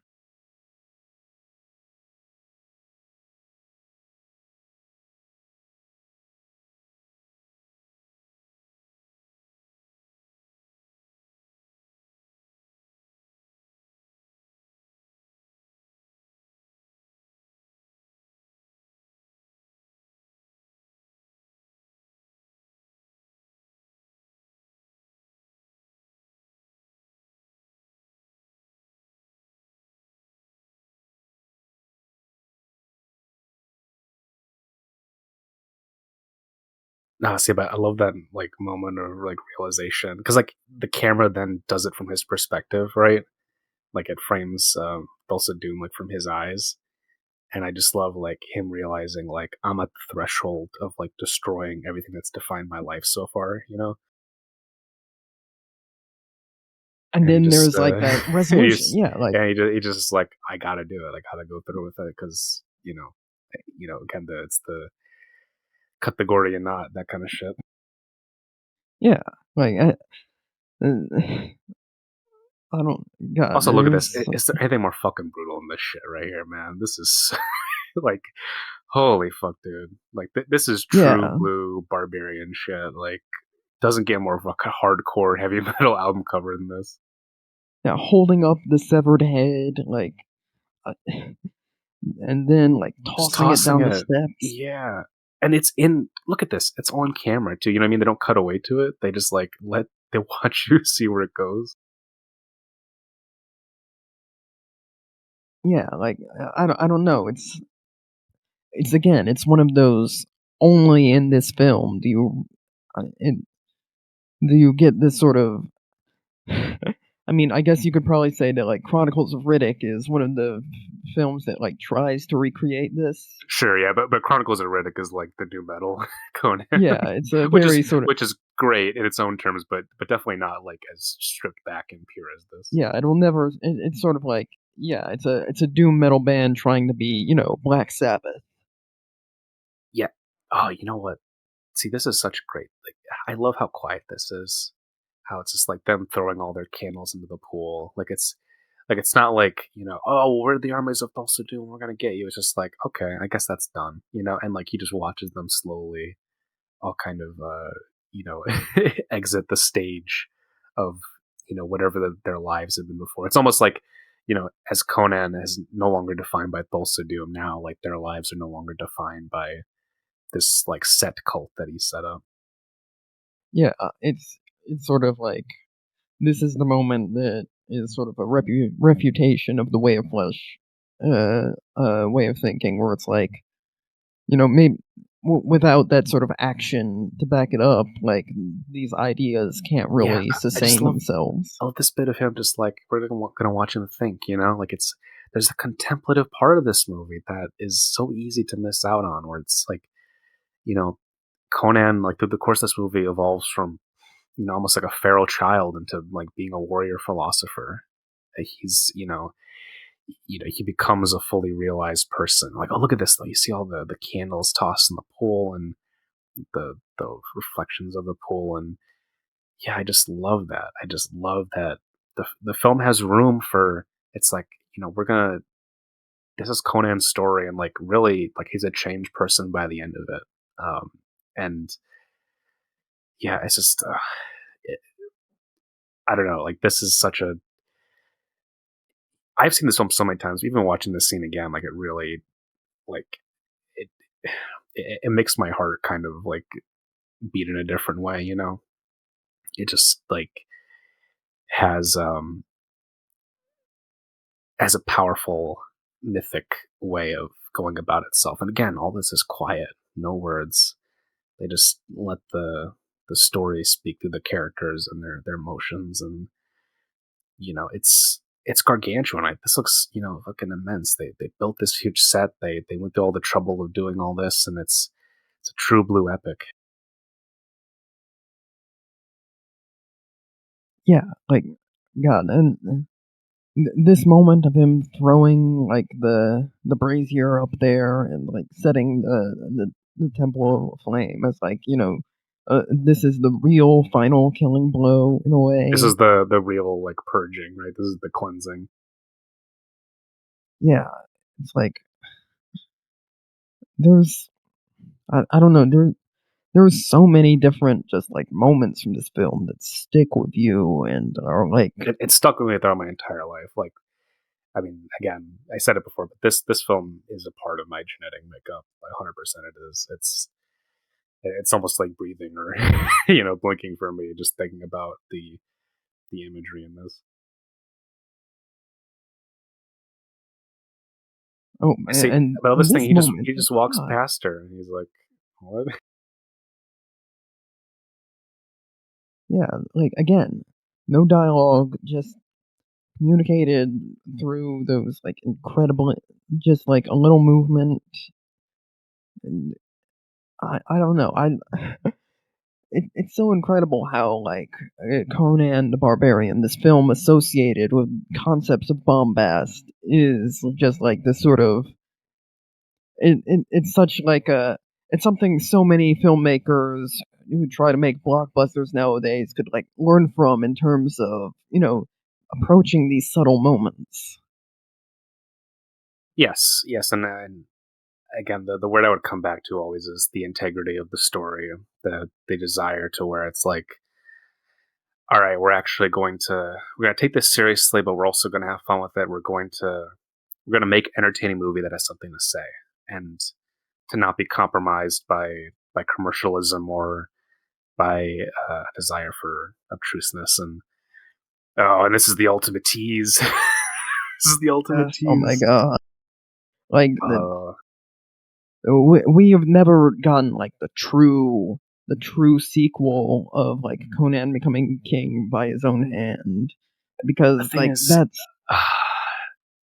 Conan the Destroyer is not a bad film, but it shouldn't have ended there. It's Millie should have done another one, or someone should have. Robert Eggers, you do the Northman. Can you do Conan the King? Can you please I do Conan the King? I like, or anyone, right? Like, just oh man, I like that old Conan story, like being told now with Arnie. I mean, if you're gonna do it, you better, it probably won't happen, but man, I can dream. I can dream. Uh, it's but at the end of the day, like that's like a cool tag, right? That's a cool thing to like have in your mind. But really, the idea of the horizon that presents, I think, is more not more interesting than its actuality, but like it does have its own purpose, and like saying that as big as this film is, like there were just so many more, and it creates this epic scope that really fires up your imagination. Like as a kid, I was like, oh my god, there's more Conan Adventures, and my dad was like, yeah, here's the books, and like that was I'm such a crazy reader as a kid that it's like, oh, now I got to read all the Conan stories in the books, and he fights an elephant alien, and it, it really just gets you into this whole world, and creates this hunger in you for storytelling, which I think the best works of art do, is that they want you to go out and like say like, oh my god, there's so many kinds of more stories that can be told, and this really accomplishes that for me, and it inspired me. It still inspires me to this day, with what I'm interested in, what I think art can accomplish, and yeah, I just like again the type of movie that doesn't get made anymore. But I don't know if they ever did make ones like this. Like this is again, like you said, kind of a one hit wonder. Yeah, like truly one of a kind in a sense that like you can talk. There are fun like pulpy fantasy movies like Kroll, but none of them ever sort of approach like the scope or the sense of like like Yeah, yeah. literally the tagline high adventure. Kroll is fun, but it's also very flummy. It's very British. It's very set bound. This has a griminess to it. This has a tactile, and Lord of the Rings is great, and I love those films. But again, that's European fantasy. That's a lot of CGI, big battles, and the sound the horn and all this, and like much more high fantasy than this. And yeah, just we've there's some good like minor Conan ripoffs, like Knights in Armor and oh god, what is it called? Like Cyborg is kind of a Conan ripoff, and actually, honestly, a lot of European movies they have like a Conan Barbarian element to them. And what's the other ones? Oh god, there's so many. There's Conquest. There's Beastmaster, and there's one that I actually like. Fuck, I forget its name. I'm gonna And then fucking let's kick not myself get into later. like the animated sort of variation, like Fire and Ice or something like that. Yeah, which is a garbage movie, but what can you do? It's got a cool title though. Yeah, that was fucking Conan the Barbarian. One of those like a movie that stands the test of time, just like Test of time, my friend. incredible film. So, Eb, only watching Conan the Destroyer. Oh man, like maybe not as much like grandiose high praise like where It like is fun though. It is fun. It's oh got some yeah fun stuff. And it's shot yeah, by Jack Cardiff, who is like the best cinematographer ever. So it is very pretty. yeah Uh, yeah, yeah, you know what? Honestly, now that I think about it, we may have to do that. I think it's a fair bit shorter than this is. It's got Grace Jones in it. It's got some things to recommend it. It's much more of like this movie, a little bit D&D esque. That's very D&D. Like oh yeah, that Conan the one is like Destroyer. full on just like okay, this is a plug and play like adventure module that we got for you. Like okay, 100%. the DM couldn't really prepare for us to do like the plotline stuff, but we've got like this fun diversion we can do. Yeah, basically it's like all right, let's fucking waste some time like invading, Gorbadok's Greyhawk's Crystal Castle and just have like a fun one off. But it is, it's not terrible. Now that fucking what's that son of a bitch name's that fucker Jason Momoa, that Conan movie. I've never actually seen that. You know what? We might have to watch that. Just complete the trifecta. I don't even know if that movie's any good. I think it's like PG-13, which is like fucking terrible for a Conan movie. But That is insane to me, honestly. Like what? I don't even, again, like modern studio bullshit.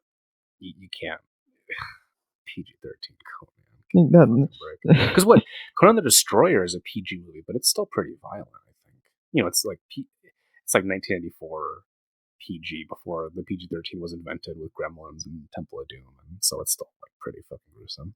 yeah, there's this weird thing where like you could easily make the argument that like a decent number of PG-13 films nowadays are like so much like more I don't know like deliberately child friendly than a lot of early 80s PG films. Oh yeah, definitely. I mean, the biggest example is Jaws, right? Like, that's PG when like that's got a sheet, it's got a seed of fucking Quinn being like eaten alive on camera by the fucking shark and like biting into his stomach, and he's like, "Ugh," and he coughs up all the blood.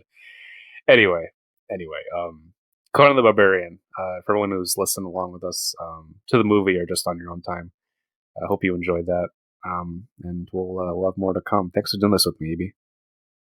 Of course, this was an absolute blast. I love this movie. I always love talking movies with you, so this was just a fantastic for me. Where can people find you? I am on Twitter at ebegan1. I've got links to like a Substack and where I write about politics and weird stuff, and then sort of a Patreon where I have even more of that. You can just sort of get on there for like $2 a month. And you got your letterbox all under the same eBegan name, I think. And, yeah, that one's just eBegan, no numbers attached. Where I'll post about movies and maybe sort of get in over my head and trying to analyze them. Fuck yeah, dude. All right. Yeah. Yeah. Next time, Conan the Destroyer. We'll see. But until then, what is best in life? If you say Crush the your open enemies. step, no, See them don't. driven before you. No, Hear the lamentations of the no. women. It's the open step. It's the open step. Okay, The wind in you your can say hair. so. It's the wind in your hair.